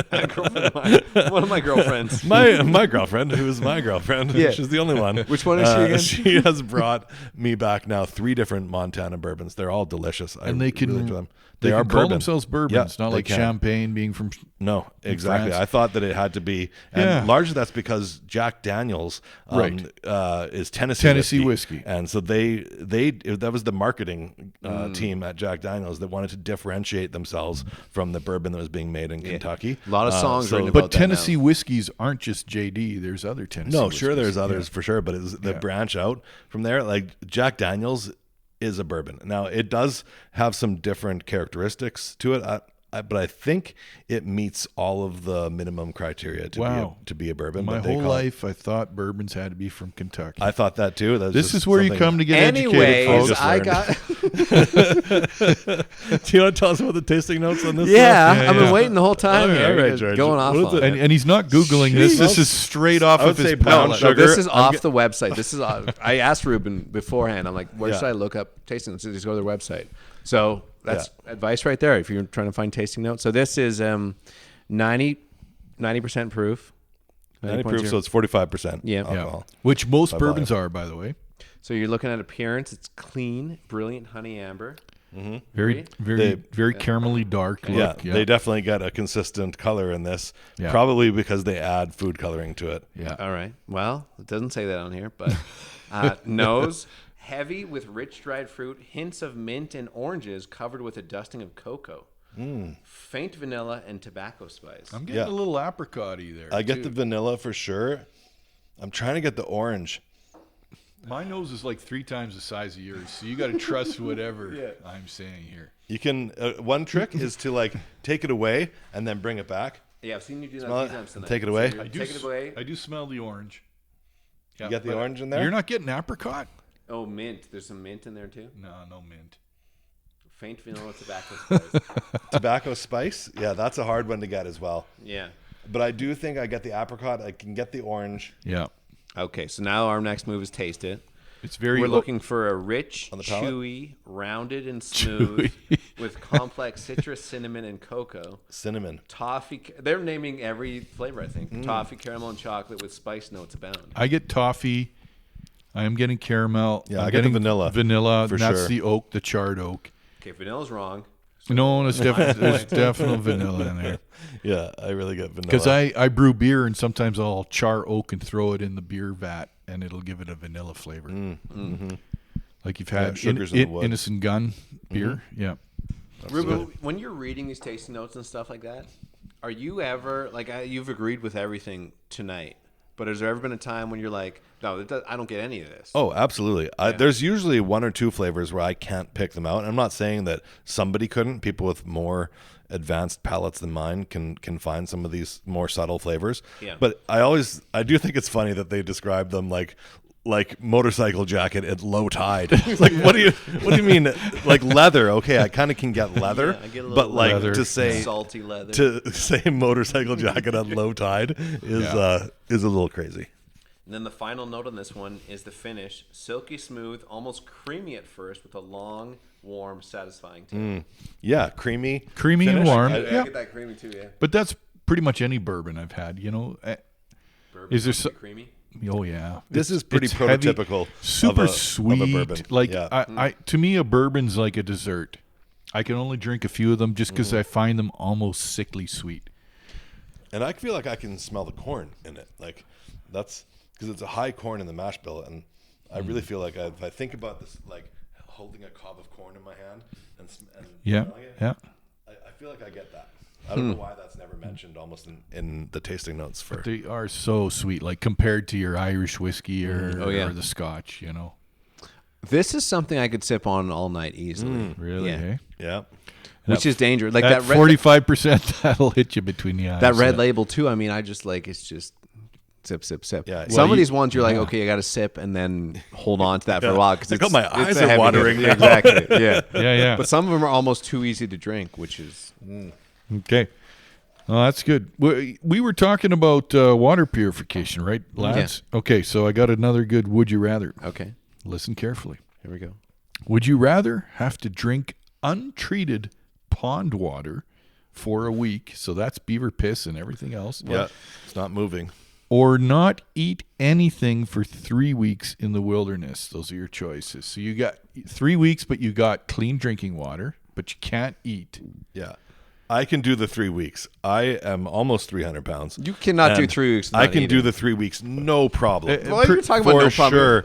I mean, no I eating? shouldn't say no problem. No, 3 it's weeks. going to be hard. No, you can But- do it because 3 weeks is the survival time of Reuben's the not average eating anything person. for 3 weeks. But yeah, I'll go Yeah. into a state of Well, ketogenesis, and I have plenty of fat to His burn. his abs are going to be So, amazing yeah, after I 3 could weeks. I could Yeah. absolutely do 3 weeks without food. But the or water, a week of drinking maybe oh water my that's not God. that good. Yeah, from the no. pond. Beaver I would do that in a fever, day. You'll be shitting. It is the It'll Can be I boil coming that out wa- both I can ends, boil that dude. water no.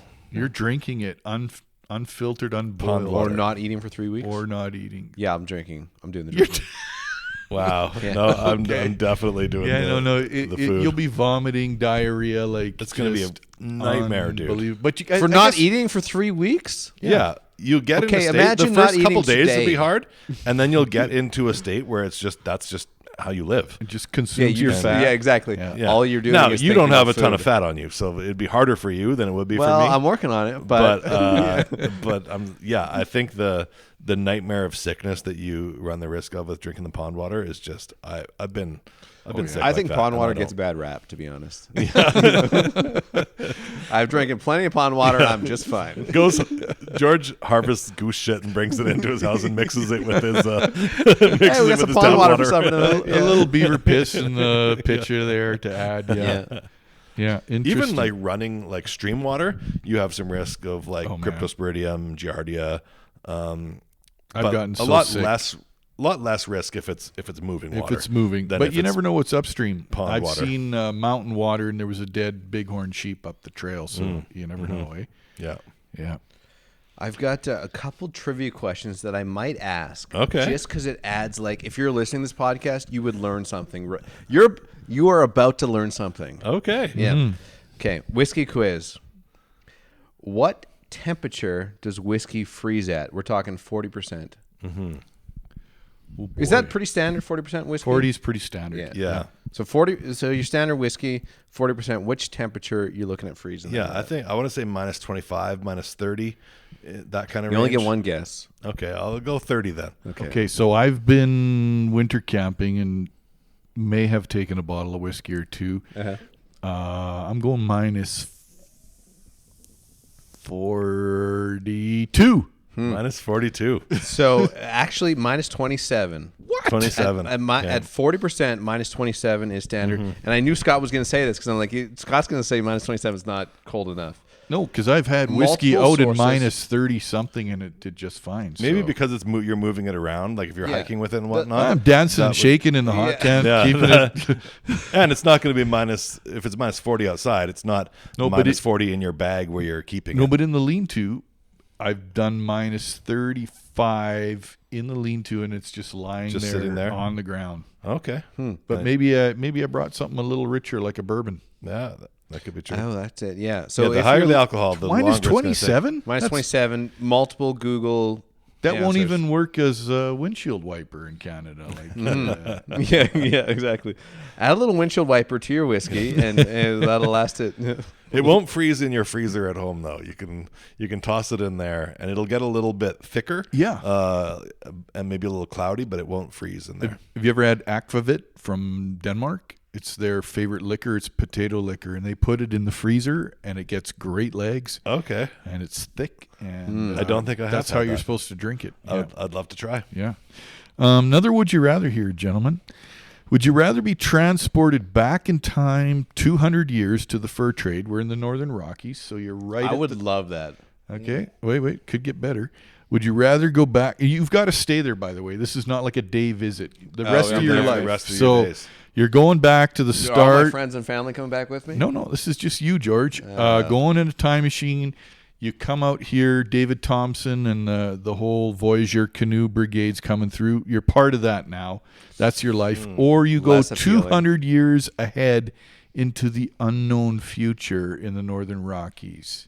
I'm going 200 years ahead because you don't have the option to just stay here and be with your friends and family. You're leaving your friends and family regardless. Yeah, you're you leaving wanna- regardless. Yeah. Do you want to go back and see, how it actually happened 200 years ago, or do you want to go into the future and see what? But could be? what's 200 years from now? Like, Well, let's find out.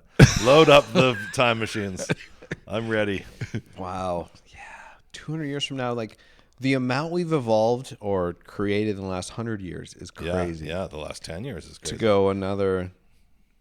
you guys are hoping for global stability. Like, Yeah. we could be No, in a- I think we'd come we back. could be and- at a nuclear holocaust. in Oh, yeah. 200 100%. years. I Could be. think in 200 years, we come back, there's nothing left. Yeah. Like I'm more curious about that than I am about the olden days. Really? I'm not curious about the olden days, but I feel like I was meant to be born in the olden days. Me too. I go back, be a mountain man, get my musket. Yeah. I don't know if Yeah. I'd be a gunfighter. I love listening to or reading like Jesse James and Billy the Kid. My parents had these old like leather bound volumes, and they're all like Western and like vivid pictures, but like stories of like the old outlaws and train. Like there's a whole book on train robberies. Sure. So I read all that stuff, and it just like I had such a nostalgia for that. Even now, I'm like, yeah, I could go hang out with Jesse James. You know, let's go rob a bank tonight. Hey, what do you do tonight? You want to drink a bunch of whiskey and ride a horse and rob a bank? Fucking right. Yeah, let's do it, man. I'm in. I think that would be like, I would love it. Going into the future, next year, I'm scared about going to next year already. It's like, hey, you want to go to 2027? It's like, oh, I know AI is taking over. We're in trouble. So, okay. Yeah, I'm going to the past. Okay, we're switching to Crown Royal now. This is the I've seen Reuben drink Crown Royal many times. Do you have a favorite Crown Royal flavor? Because they have so many different flavors now. I too. like the Crown Royal, the standard core Crown Royal, because I typically will mix it. I like caffeine-free cola. And now, if it's the midday and I can get a regular Coke in there, I'll go that route. Oh, but so you're mixing with Crown I'm typically regularly. drinking in the evening, and so I like the caffeine-free Pepsi. Can is we get a my splash go-to. of each of that You in wanna- a glass? Yeah, You wanna we can splash that, absolutely. Scott? Scott's looking stressed about this. I'm a little stressed. Let me give it a sip before we Have a sip first. pollute it with Okay. some Pepsi. You'll find it, I think, surprisingly similar to the Woodford. So sweet. Smooth. Wow. Yeah. Crown Royal has a lot of corn, and Canadian whiskey in general, typically high corn volume in the mash bill. So they do tend to be sweeter than like even the rye whiskey from the States, which is higher rye content. So help me out here, because Canadian whiskey is known as rye. Like Alberta ryes are world renowned. You can Yeah. go on a Caribbean trip or whatever, a cruise, and they'll bring out the Canadian rye like it's Yeah, gold, and there is- gold-plated. The Alberta Premium cask strength rye whiskey Yeah. is of a ton of rye spice.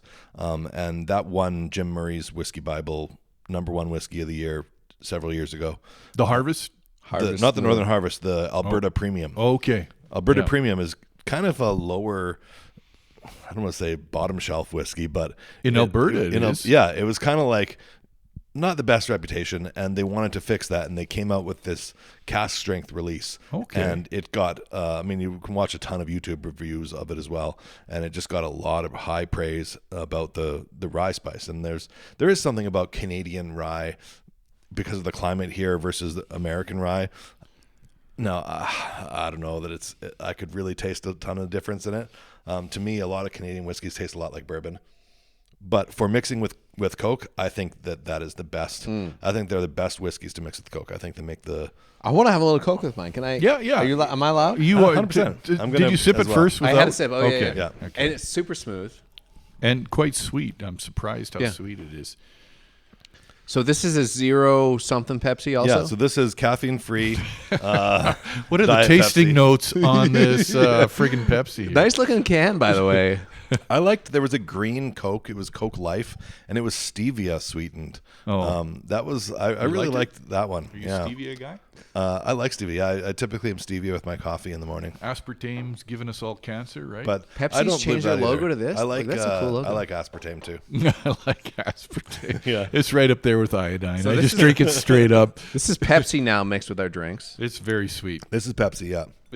This right now tastes to me like I'm drinking maple syrup. Like And it's I would typically have some ice in this as well. Wow, okay, I usually insulted. go with 7 ice cubes in. 7 ice cubes. Yeah, Seven and then I ice pour about 1.5 ounces to 2 ounces. Let me go of drag it in whiskey the snow in the backyard. I think then a Kodak can hasn't of- peed in one area. of Pepsi. yeah. Canadian whiskeys. Now, if you're listening, 40 Creek. I'm quite proud with 40 Creek. 40 Creek. For- Okay. If I've got to go to Germany or somewhere in Europe and bring a Canadian whiskey, I'll bring 40 Creek. They have some higher end ones. It sounds goofy, but the Wayne Gretzky whiskeys are pretty damn good too. Yeah, I've got the Wayne Gretzky double oaked. I've got the wine cask one. Yeah, yeah. There's a Their maple ice one cask. that's even a little bit like, oh, it's interesting. It's not something I would want to have a lot of in an evening, but like Yeah. in the context of a tasting, having like a maple whiskey, you're like, oh, it just provides some range. Yeah. Yeah, I wish you wouldn't have called it Wayne Gretzky. It sounds a little cheesy, although he is the greatest hockey player. yeah. Granted. but Ovechkin might score more goals than him this Well, season. we'll see. we're going to get an Ovechkin It's getting whiskey. close. Yeah, but the whiskey is quite good if you haven't had it, and if you're giving a gift as a Canadian to another country, you can't go wrong with 40 Creek or the Harvest Crown Royal or the Gretzky. Those would be my top yeah. three, unless I'm missing something good. that you're aware There's of. some craft whiskeys that are great. Like the Alberta Premium cask strength. I've never had that. That's one that also I think you should try. It's like in the 64% range. I'm not sure what the release. They're on like the 7 or 8 64%? released. Yeah, it's high ABV, but it's really got a lot of the rye spice in it. They're like, oh, it's very, very spicy. Wow. What's your average amount of shots you take out of so we call these drams. of whiskey we're having right now? So a dram, I would say, is typically 15 milliliters, about a half an ounce, maybe a little bit more than half an ounce. So you get a new bottle. Like you have a lot of bottles that you're, sipping through. You have a new bottle, you crack it open. How much are you drinking in a night of that? New bottle, I'll have like one drink out of it, maybe 15 mils. And because it needs to open up a little bit as well. After about 30 days of it being open, the oxygen will get in there a little bit and more flavor will come out of it. But you said if you leave it open too long, it tips the other way. It does if it gets really low volume in the bottle. So you get down to the last couple ounces, then there's a lot of oxygen in the bottle. If the bottle's half full or more, it can sit for years on the shelf. So finish off your bottles, you guys. Don't leave them with a little drip If you're like, oh, I love this whiskey. I want to save these last 2 drinks for the next 20 years. Don't do that because I do have probably 3 shots of Blanton's in there. Is that right? Tonight. How old is the Blanton's though? Probably it's been sitting 10 there for years. 30 years. 10 years? Yeah. It's probably a little washed out, honestly. We might have to test it, though. But yeah, Blanton's is it's not an expensive whiskey, but it's rare. It's made by the Buffalo Trace people, and they only release that's good very few of them. Like, there are tons of Buffalo Trace out there, but the Blantons, Edmonton will get maybe 5 or 6 cases a year of the Blantons. George, and it comes in a really cool bottle. Are you holding out on us? Do you have a bunch of special in your not stash? special stuff, but this was the one from Johnny Wells. You brought that. Folks, it's in a little, what would you call that bag? A little satchel. Yeah, it's like a... He's holding out. Oh, look at the bottle. It looks like the holy hand grenade off of Monty Python. It does. Yeah. And then, so each... it's got a little horsey on top. The cork is attached to a horse. And then each one has a different... it has a different letter from Blanton's, so you can collect them all. And if you have all the ones to spell the word Blanton's, cool. This one is an N. You can see that just by the foot of the George is definitely holding out on us. He's got hidden stuff. I feel like that he's not bringing out. Jeff brought this up though. Now that you guys have mentioned washed out. Yeah. Jeff brought this up because he came up. He's like, I got to drink the rest of this. Yeah, well, he started this is drinking be bad that in 2 weeks. Yeah, Kentucky and he bourbon. did mention that it's like it's getting low in the bottle. But yeah, Okay, we're gonna try that one next. And while you guys are tuning up my glass, that's about $75 for a bottle. For a bottle of that. Okay, So not Johnny cheap, Wells, shout out. but not anywhere. When you look at the thousands of dollars that can be spent on whiskey, for us blue collar boys, that's a Christmas bottle right there. Yeah. Okay, I got another good. Would you rather? Okay. Well, we're tuning up these glasses. Would you rather have to climb a multi-pitch route without any ropes? Oof. It's a solo climb 5'7", so we can all do it. Okay. But it's pushing you. If you fall, you die. No ropes. Okay. That's it. Okay. Or you cross an alpine meadow with an angry grizzly bear, sow, and cubs. Those are your choices. You're doing a multi-pitch up a 5'7" solo free climb, or you've got to walk through this meadow and she's an angry grizz with cubs. What's your choice? Me and Rubes were talking about that today, even like climbing. We were talking about climbing. You weren't, you've never been a climber, Rubes, and not interested in climbing. Not built for it. Into scrambling, but not climbing. Yeah. And 5'7" is basically a scramble, right? Because 5'10" is where it's vertical. Yeah. 5'7" we could all do. Like you're breaking a sweat, but here's the thing. You can do it, and if you were roped up, you probably wouldn't fall, but if you did, you're dead. Yeah, you put your hands down a few times. Here's the sad thing: as a rock climber, most guys die on the easy stuff, not the hard stuff, because they get overconfident, and then there's moss or a wasp or wet rock, and they slip. So what are you doing? Are you climbing? You're going through a meadow with. Or you're going through a meadow with the bear. sow. She's sitting right there. She's got 2 cubs. You've got to walk straight. How through long that was the meadow. climb? It's a multi-pitch. Okay, let's. So a pitch and is the about grizzly bear's 50 chasing meters. you. Typically, right? Because half of a rope length is a single pitch. Okay, so let's go feet because I'm old timer here. So let's go. You've got 300 feet of climb, Okay. or a half a kilometer of alpine meadow with the sow. Okay. I'm going Meadow Sow. Really? Yeah, and I have a weapon with me also. Like I found a piece of. Well, you want to wrestle a bear. One of you guys thinks you could take a bear. I have a 30-06 as well. This is your chance. Yeah, I'm going Meadow for sure. Really? I'm when you and Aaron are talking about climbing, Yeah. I'm listening to you guys. I'm amazed by it, but also like I couldn't do it. You know, like I can't. You're sweating. Your palms are sweating. Oh yeah, like the ice climbing. It's like, hey, we're like climbing straight up. It's like, you know, I'm looking down from a 10-foot ladder, and I'm like, yeah, I'm high up right now. I can't do the rock. I couldn't do the ice. So you're doing the grizzly sow. Yeah, I would do the grizzly. You got no bear spray, no knife, no stick, no gun. I have. Like, I don't want to brag, but I have a connection with animals, and I don't think she would attack me.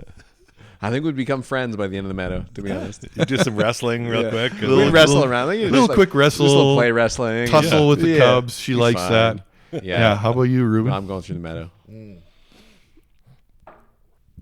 As a kid, I used to love scrambling up, like, you know, just would pull over on the side of the road to take a leak, and there'd be a scramble, and I'd be running up to the top to pee off the top. Yeah. I'm not so much built for climbing anymore. 5'7", you got it. I'm a little top heavy these days. So, but yeah, 5'7", I feel like I could probably, like, you know, you're using your. You might not even need to use your hands a lot of the time there. So yeah, I probably would go with the climb. Is this Blanton's we're trying now? This is Blanton's. We poured it out. A rare whiskey, a delicious whiskey. It does have like it's so sweet for sure. Sweet. Oh Yeah. my goodness. Yeah, brown But that's sugar. bourbon. It's a bourbon. It is a bourbon. High Kentucky. corn mash. It's made by the Buffalo Trace people, as is the Taylor. I mean, it's tasty, but it tastes to me like I'm drinking liquid caramel. Yeah. it's It's desserty. yeah. And they're all different too. This one is for Liquor Depot. It's got the I think that's the highest version of liquors. yeah. They start like Liquor Farm. I mean, they only do. What's think, the percent single on barrels. 46.5. Okay. 93 proof. Wow. It's got a nice little horsey on the cap there. that you're It's gonna a have really to keep. interesting looking bottle. Oh, yeah. And they're very collectible because the horse has that different letter. What on do I each do with one. that bottle after it's empty now, though? eBay. I don't know. You're probably not going to collect. You're probably never going to get another one of them. Yeah, I assume. could display it somehow, but like, do I keep it? Just keep it. Fill it how back up with some like food Oh, coloring. Yeah. Let Jeff pour himself a drink of it next time he's over. Fill it up with some Royal Reserve and feed it to your friends. Johnny came over. I had a birthday party. Johnny brought that over, and he's in Toronto now. Shout out to Johnny. Shout out to Johnny. Great guy. Great guy. Love Devin and Johnny. Devin, Johnny. We want to see you guys again soon. Yes. Scott, you would love these guys.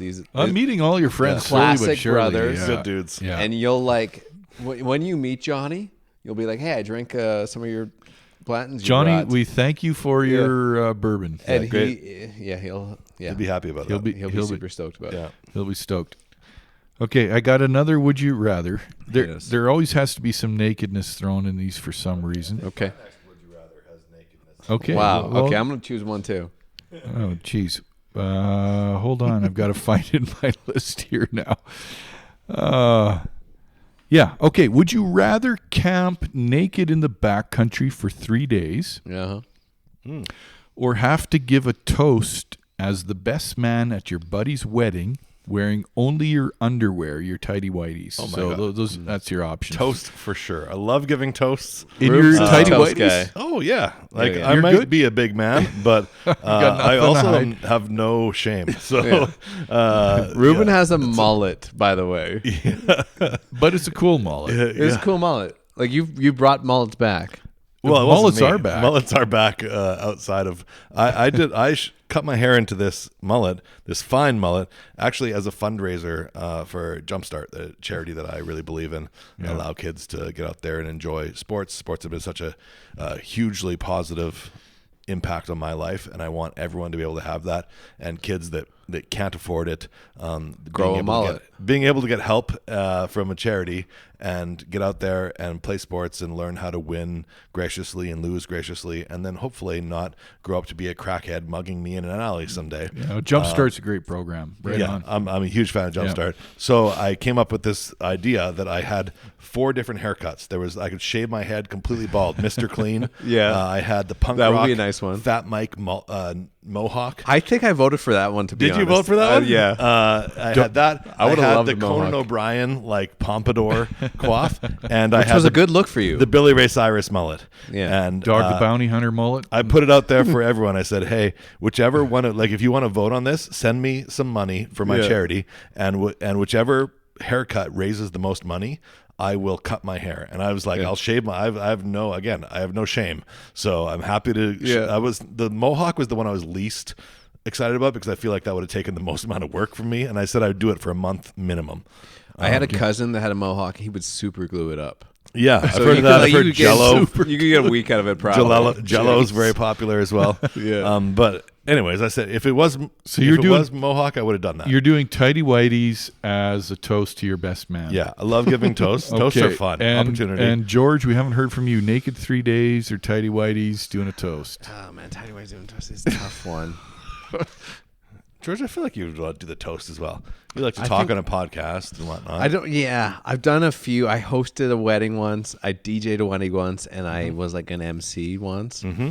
I've also I did been an that. MC Did as not. well. Didn't love it that though. Like I didn't prepare. Folks prepare for the MC job. I thought I prepared enough for the MC, and I felt like at the end of the wedding, I felt like I left this wedding down with like. I felt the same, man. I emceed my sister's wedding, and I had.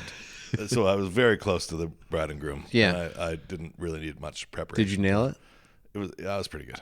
It was good. You I knocked feel it like out of the park. everyone beautiful thought wedding. I was good with mine, but at the end, I'm like, man, I just didn't? feel like I didn't do anything. Wow. Okay, so you're you supposed to are do you too much. tidy whitey toast to the groom, or are you 3 days days. naked in the bush? What is it? I want to do 3 days in the bush. Yeah. 3 days in the bush. Okay. Okay. When do we start? Right now? Let's get out there. Let's roll. Let's go to my would you rather. Yeah, please. Because it's also a 3 days. It's not the nudity one, but it is 3 days deep into the backcountry. Would you rather break your ankle or lose all of your supplies? How deep are you? You're 3 days. 3 like, days in, and You need another 3 days to get You out? need 3 days to get out. For me, only because I've done this my whole life, lose all my supplies. How'd you lose them? I'm actually praying for that to happen. Okay. Yeah. My whole family is like, Scott, you can't wait for the plane to Yeah. crash so you can Ready go for the out there challenge. and do Yeah. your stuff. Yeah. Yeah. You lose all your supplies. What's your first move? I'm just like singing a song. Like I'm happy. I'm going to break a rock. I'm going to find some quartzite down by the river. Yeah. From that rock, I'm cutting some fibers. I'm going to make a bow drill. I'm going to get fire going in about 2 hours. Now, what if there's no river within a day of the? If I can of where find a you- rock, if you can find a rock, you're good to go. I'm probably good to go. Wow. If that's it's confidence. if it's summer, if it's wintertime, I'm in deep trouble. But if it's summertime, I'm Yeah. good. You find Yeah, a rock. I'm killing things. I'm eating within that evening. Yeah, Only because that's what I do. Yeah. Oh yeah. fair enough. George, you're gonna take the broken ankle and push the button on your spot beacon to get picked up. No, you're Broken gonna. ankle is too lifelong of a illness. Broken ankle's tough, Yeah. No, you're I'm 3 going- days. Yeah, I can handle 3 days. so you're gonna Easy. go with losing the supplies. 100%. Okay. Yeah. I don't know if I can do the bow drill, start the fire like Scott can do. I don't. That's my issue right now. I lose anything. If I have no supplies at all, Yeah. I don't think I can start a fire. Yeah, tough. So the bow drill, I should learn the bow drill then. Hey, You that's got to my- learn the bow drill, man. Yeah. Yeah. Because right now it's always like, do you bring a knife? Do you bring a lighter? Whatever. I'll have a knife and lighter on me at all times. Yeah. But if somehow I lose both those things, Yeah, I've I started need fires to from be able to flint, start a fire. Like you scratch the Flint flint, and off, steel, yeah. and then you spark it onto. You could do it onto typically they come with like a waxy cotton fire starter. Or Yeah. cattail down or But something. yeah, like that. or you can find cattail, even maybe some like dead spruce or pine needles potentially. Yeah. So I've started fires that way, which is pretty rewarding with no match, and Bragger. no lighter. It's fun. But again, you have to have the flint and the steel. Right. You're not going to find those things. I wouldn't find those things. Maybe, Scott can crack open a rock and find a couple of flints. I and think there's some steels. flint in here. Yeah, he's like, oh, this one's got flint. scratch this This one. one over here's got steel. Oh, How come this is igniting spontaneously? yeah. He's got a log cabin built in the first, half hour. Of, So that's the of being thing. stranded. 3 days is an easy survival, though. Yeah. In the summer, I think. If you don't have water though, it does start to get risky. You get dehydrated, Yeah. and so you got to be able to get water. That's the thing where losing your supplies. And if there's a river close by, you're probably good. Yeah. But if there's not, and you can't get to the water, I don't know, man. What's your camping goals this year? Well, North Country Fair, and North then Country Fair, you get a few days out there. I do the North Country Acoustic Music Camp as well now, which is an annual thing for me. Earlier than North Country Fair? No, then? it's after. It's the Canada Day long weekend, Okay. essentially. Yeah. So those two things. Maybe I would like to go out with Aaron somewhere. Probably not into the backcountry, but maybe like the side country. What's that mean? Well, like it's not like a campsite would be front country. Right. You have it's an official campsite. They have Yeah, you washrooms pull in and there, stuff you there. can take a poop in there, it's outhouse. So and- side yeah. country would be like Crown Land, but it's like you're not far off the Gotcha. beaten trail. Yeah. Like it's still you're close to the rest of society. Whereas backcountry, you're like fully there's no other people around. Yeah. Okay, well, I got a plan for you this summer. I'm going to book a group campsite out here. Okay, And that's we'll, front. We'll get all you guys out. We'll have our own lake access. Okay. And a little fire pit, and Well, then I will break my ankle Yes. immediately. Give me a hammer and a board. George, I'm going to teach you the bow drill. Yeah. It is amazing. Everyone should know it because if you can get cordage, look, even if you're thrown into the bush without cordage, you hoodie got string, shoelaces. bootlace, or what I've done before is the hem of your undershirt or your underwear. You can get fire going with your underwear or your undershirt. Just go fast enough. Yeah. So we're down to our last whiskey. Is that right, gentlemen? This is Oh, wow. We're going Okay. back high end, back to Reuben's secret stash here. This is exciting now because we've tried the scope of things. Yeah. Yeah. Reuben is swishing out the glasses He is of water. swishing out the glasses, and while he's doing that, I will give you another good would you rather. Okay. Would you rather have a machete, and this is very personal for me, would you rather have a machete to the knee or a fish hook to the eye? Both will recover after 6 months. Half a year recovery. Ouch. So you're back to 100% in half a year? Yeah. Well, Well- where am I? I don't know if I'm 100%. I'm 90%. Scott has a machete in his leg. I've Well, never had had the fish it. hook to the eye. I've had plenty of fish hooks to The skin eye is and like such a thumbs and yeah, eyes machete bad. to the eh? leg though. Machete to the leg, I'm going to the knee, smack in the knee. You're 6 months. It hurts like hell. I've been there. You're bleeding out. I'm going knee. I have to. The eye, like I couldn't do the fish hook in the eye. Yeah, those both sound exceptionally terrible. Yeah. I do not Give want us a third option, Scott. Yeah. I do not want that. Yeah. I want a rock to the ankle. I'll take the rock to the ankle for sure. So this last this whiskey I've just poured. Wait, this, wait. You guys are chickening out. we Fish gotta hook to the choose? eye. No, I'm saying definitely. I think I got to I'm go with going the knee. knee I'm as going well. Oh, you're both doing machete I to want the knee. Fish hook Not in the to knee. knee. If I could be guaranteed, I'm going to have 100% vision after 6 months, and it's no. I just don't see how that could be possible from taking a fish hook to the eye. But if that is what it ends up, maybe I go with the fish hook to the eye. Yeah. I don't know. Hard to say. What are you going? My knees are Oh, Scott has already Shit. had. I the- did the machete to the knee, and Yeah. it was 6 months. What did it bounce off of? Was it you swinging the machete? Yeah, how you're so bad at it. You weren't fighting a guy in the Amazon, were you? Yeah, I was fighting a whole tribe in the Amazon, actually. No, it's pretty bad. It's pretty painful. Like day one, it wasn't so painful just because your adrenaline's running high. But as it's healing, yeah, definitely painful. I hate eye stuff. Yeah, me too. That's my whole thing. So I think as much Yeah, as I I can't put a hate it because contact I've in. done it already, I will do another machete to the knee. Okay. Yeah. Same knee or different knee? Well, because this one's kind of bunged up anyway, may as well go back. Go back to it. Yeah. Definitely go the same one.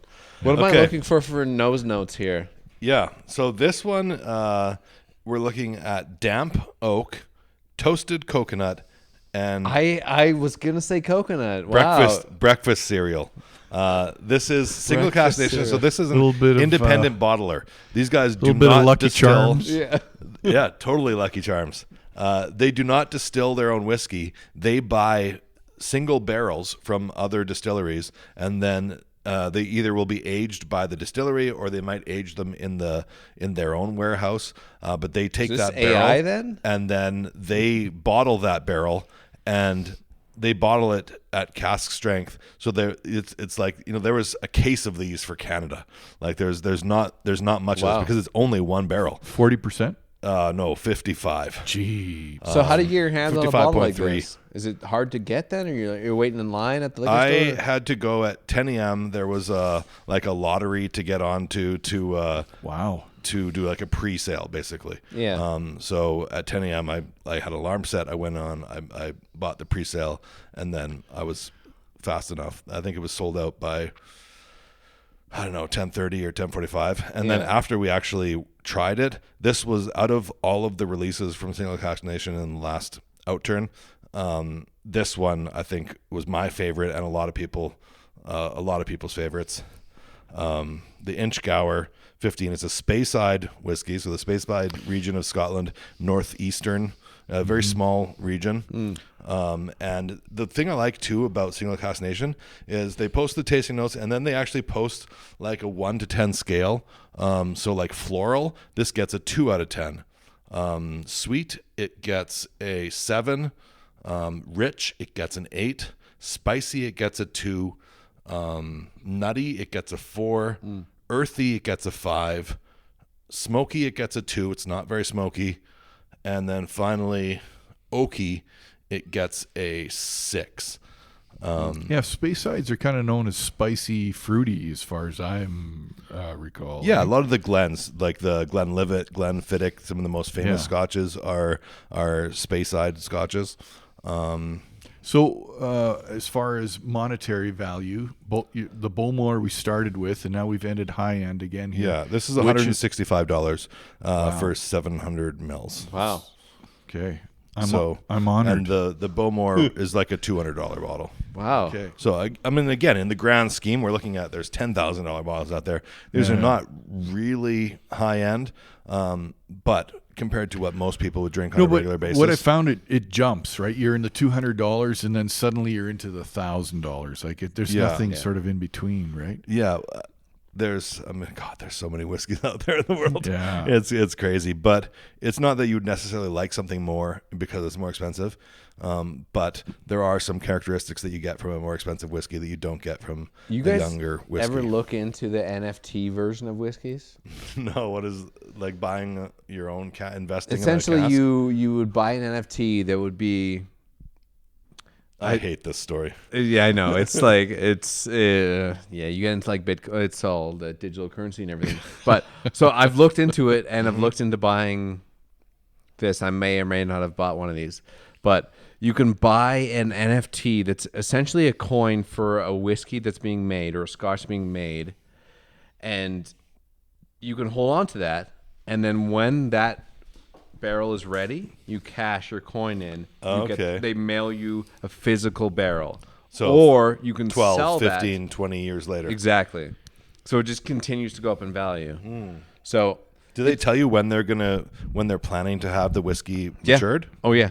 And they're consistently doing it. So you have coded essentially you're buying a barrel or a future barrel. future barrel. They're just of using whiskey. NFTs to track the purchase. Exactly. Okay, And that's so then interesting. you could trade that NFT. That NFT has value. And you're like, hey, I have my value right now. I have a bottle of whiskey that's getting, there's only 250s ever made.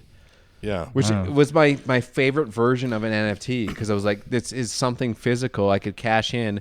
And you cash it in, you get the bottle, right?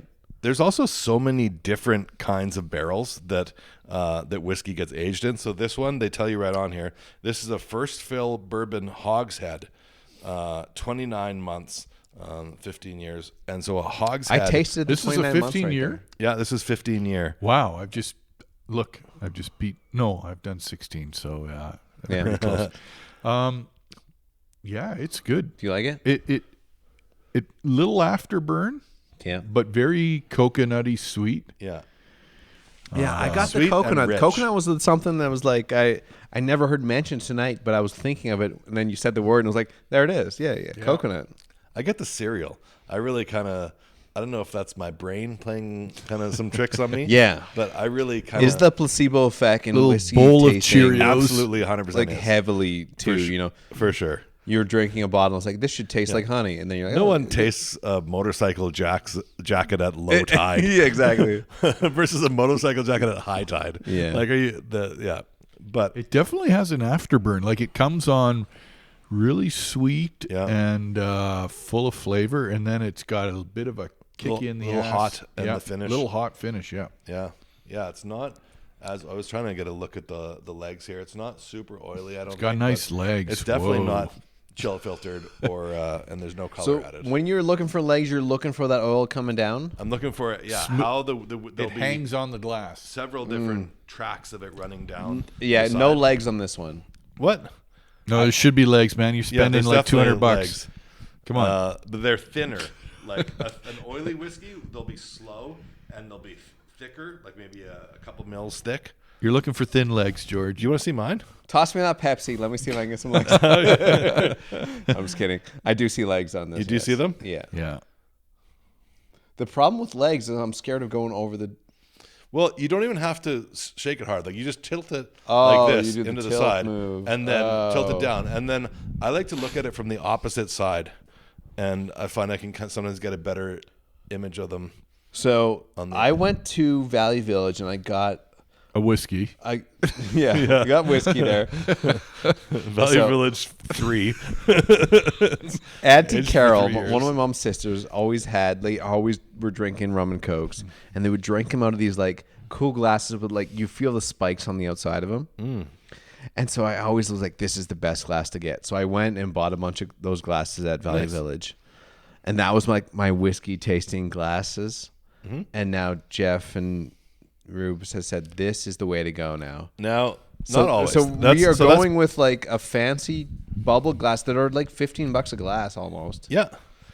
There's What things makes you- them so much better than a different glass? So the shape of the glass, you can nose the whiskey a little bit more, like more flavor will come through, and it's easier to see the legs on it. What is the But name of this glass, by the way? This is a Glencairn Glencairn glass. glass. Okay. Yeah, and you can avoid touching, like you can grip them by the base and avoid Yeah. touching the side, which will the heat from your hand can impact the flavor of the whiskey. I Touch got them. hot hands, man. Like a stem. Okay. A lot of whiskey glasses will actually have a stem where you can hold it by the stem instead of holding it by the glass. But that said, you can also drink whiskey in a rocks glass or a lowball glass, which is what you're describing, and have a great time enjoying whiskey. You don't have to have it out of a Glencairn glass to enjoy it. You know, it does make it easier to get if you It want to. just seems like it's promoted as in the whiskey like universe. Like this is the glass you got to drink. If you want to try to get and experience the flavor as much as you possibly can, then Yeah. yes, This this is the way glass to is do it. going to help you Okay. to do that. well, I'm down for that then. But you don't always have to do that. Sometimes you can just enjoy a glass of scotch. I don't always pour my scotch into a Glencairn glass. I have a handful of different glasses. Well, yeah, it all depends on the situation. If you're Yeah. in the back country, Yeah, you you shot drink it your right out of the elk bottle. and you're, yeah, what are you normally drinking out of in the backcountry? oh, a skull of a deer. Go. But one more would you rather for you guys here. Okay. This one's rather morbid, but it's okay. Would you rather freeze to death or drown to death? I've heard drowning isn't as bad as you think it is. I've heard drowning is actually Who told you that? a pretty peaceful way to go. Now, I don't know if that's true. I've also heard freezing to death is actually kind of a peaceful You death. warm up and So I both almost- of those things, like not near, I'll take both of those over a bear attack where they just start eating you and they Chawing don't worry about killing on you. your skull. Yeah. Yeah. So You're taking both? I'll take both of those. You want to Freeze freeze down. and drown. Let me So go. an ice fishing accident. Yeah. Drowning sounds terrible. I would rather freeze to You death. panic, but then I hear it's not that bad. I don't know. I've never drowned before. Yeah, but I feel like you drowning, you know what's happening. Freezing, you just fall asleep. And Oh, yeah. you don't Okay. wake Fair up. enough. Yeah. I almost died freezing to death, so I know what that's like. Yeah. And it was surprisingly pleasant. Yeah. At the end, you hallucinate and you dream warm thoughts, and a lot of hypothermia victims take their clothes off in the end. But drowning, you're right. I have heard that it's not as bad as people think it is. It seems when you're just thinking about it, it seems horrible. It You're seems like- horrible. yeah. You're going to fill your lungs. You're going to panic, but then it goes blank. It's probably quicker Than the freezing to death. Yeah. For sure, it's quicker. Yeah, because I did the freezing to death already, I'd probably have to go there again. Oh, I thought you'd go for the drowning. No, try something new. Yeah, try something Well, new. I Get almost some- drowned twice too as a Get kid. a varied. I did almost drown too. My dad had to pull me out of a pool in the Besborough Hotel in Saskatoon. But yeah, I think I would go freezing if I'm just gonna not pick based on any of my past experience. I think freezing to death. I have heard it's kind of a nice way to you go. fall asleep, you just don't wake And up. one of my favorite NoFX songs is about a guy freezing to death. What's the song called? It's called Scavenger Type. Scavenger Type. Yeah, throw that in, George. At the nice way to end the podcast. We'll link it in. I have one more Would You Rather Okay. that I was going through with Casey and Christina. This was a big hit, by the way. Oh, okay. Save the best for last. Yeah, best for last. So, would you rather slide down a rainbow or bounce on a cloud? Ooh. Bounce on a cloud. Because I'm still in the sky. Sliding down a rainbow to me feels like I'm going to hit the bottom. I'm gonna get a pot of gold at the end of the rainbow, though. So I'm gonna go slide down the rainbow. Yeah. Yeah, I'm find that pot on of the gold. same idea as Scott. Stay in the sky. Yeah, well, it's like, I can just bounce forever. Then I was like, bounce on a cloud, be fun. Yeah. Slide on a rainbow, it's like, it's over. So I asked this to Casey and Christina, and Casey said he would slide down the rainbow because it happens less. Because it happens less than bouncing on a Wow. cloud. Yeah, it's like there's a That's lot like- of clouds to bounce on. He for knows sure. that, eh? That's pretty Not deep. many rainbows to, you Yeah. know. Okay. So I was pretty like, cool. that's That's- true. that's I've hit the interesting. ground a few times. Yeah. I've hit the water. I've broken bones. Yeah, so the clouds for me. Yeah. Interesting. Okay. I'm going after the pot of gold. So I'm going with that rainbow. Find that leprechaun. As we wind down this podcast, what was your guys's? Do you have a favorite from the tasting? Oh, absolutely. Okay, let's. The best one for me was the start, the Bowmore. It definitely Bowmore, most expensive one. most Bowmore Gold expensive, edition. and I'm not surprised. If I saw these bottles lined up at the beginning, I would have guessed that would have been my favorite, and it was. But how much did you say it costs? This bottle, I got it on sale. A lot of actually Alberta will buy back bottles. So this is an older release. It was released a few years ago. And there's a liquor store in Edmonton that was able to find... Sherbrooke? Nope. Chateau Louis, truth be told. Yeah. But they found bottles that didn't sell in one of the more restricted provincially owned liquor stores, and then they were able to buy them back and get them at a better deal and then sell them. So I think I paid, I want to say $140 for the bottle. Normally I write it down, like this one I wrote it down on the back, $165.33. That's the other Scotch. Yeah, this one I haven't written it down yet. It did retail at about $200, so Yeah. it's a, let's say sub $200 bottle. And I think I bought it for about $140, which was definitely a great buy for the quality of whiskey that it is. But yeah, both this Inchgower and the Bowmore, I think are they punch way above their weight. I think these taste as good as $300 bottles, in my opinion. So that's Scott's favorite. Rubes, what's your favorite out of the? tough. I love this Inchgauer. It was such a The nice last drink surprise. we had. Yeah, the last one we had. That one went down smooth. It's just a beautiful whiskey. Yeah. But I love smoky. Okay, I love the peaty flavor. There wasn't much peat in the last there's one. I almost do none. like It's the true. peat. Yeah. So I don't know. And having just recently been to Bowmore, I have a little bit of a affinity for that distillery. I probably got to go Bowmore as well. Well, you guys are both saying that Yeah, but it's close first for choice. me. It's close. I love this Inchgauer. Yeah.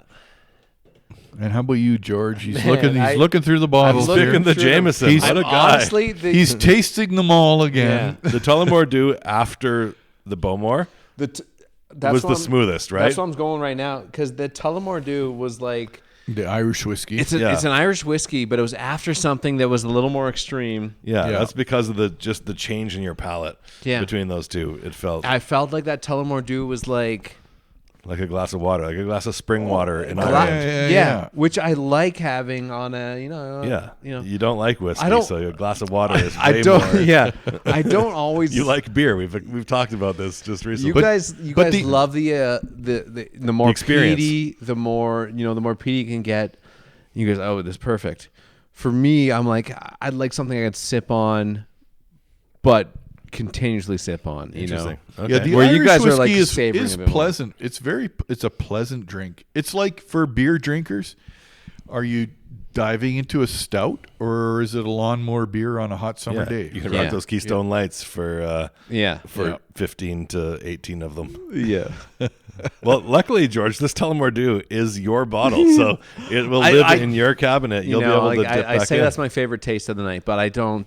I love the experience of going from each one to like the levels of difference between them. It is interesting the variety, right? Like a lot of people might say or might remember all whiskey has tasting the same as whiskey, right? Yeah. Like people that don't drink whiskey, they had a sip of whiskey and Yeah, I'll never drink all their whiskey memories again. of drinking whiskey Right. is that it was the same flavor and it was all just extremely undrinkable. But when you have them together like this and when you're really searching for some of those flavors that Yeah.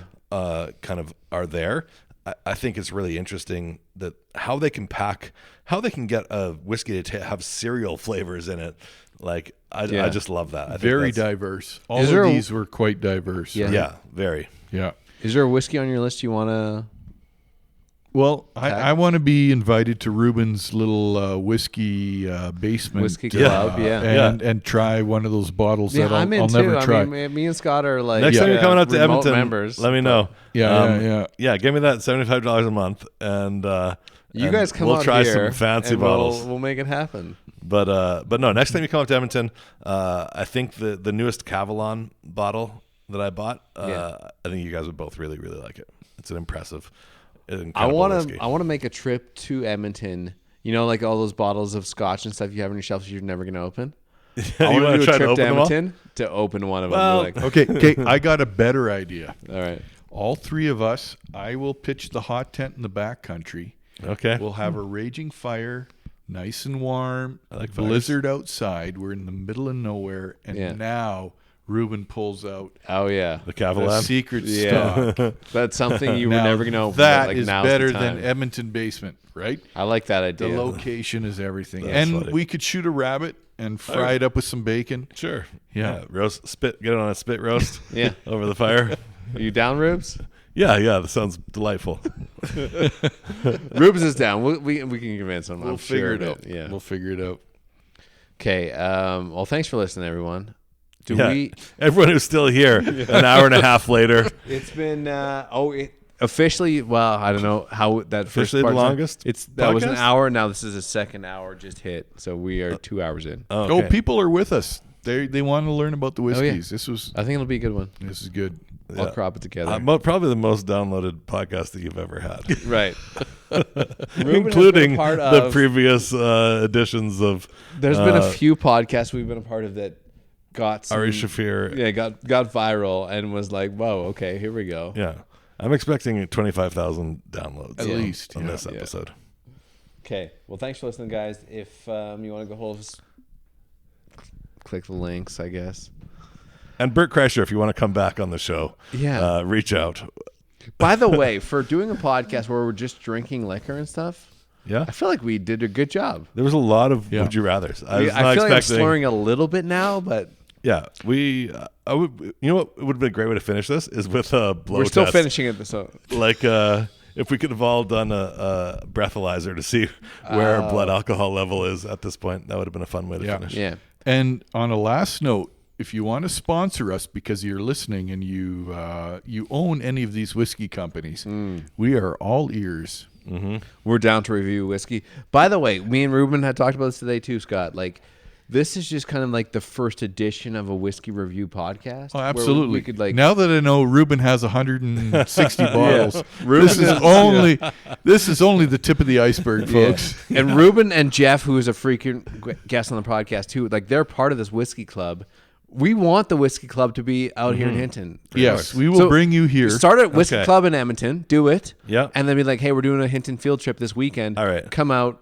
We'll George will put a cot in his garage. Yeah. It'll be great. We'll set figure it up. out. Yeah. We'll make Hey, it worth your while to come out here and Send me the $75 every month, and I'll find a time to come out here with a really nice selection of whiskeys Right. Excellent. to enjoy Excellent. with you We guys. have a deal. Okay. Perfect. Okay. Good night, everybody. Good night. Wilderness Wavelength.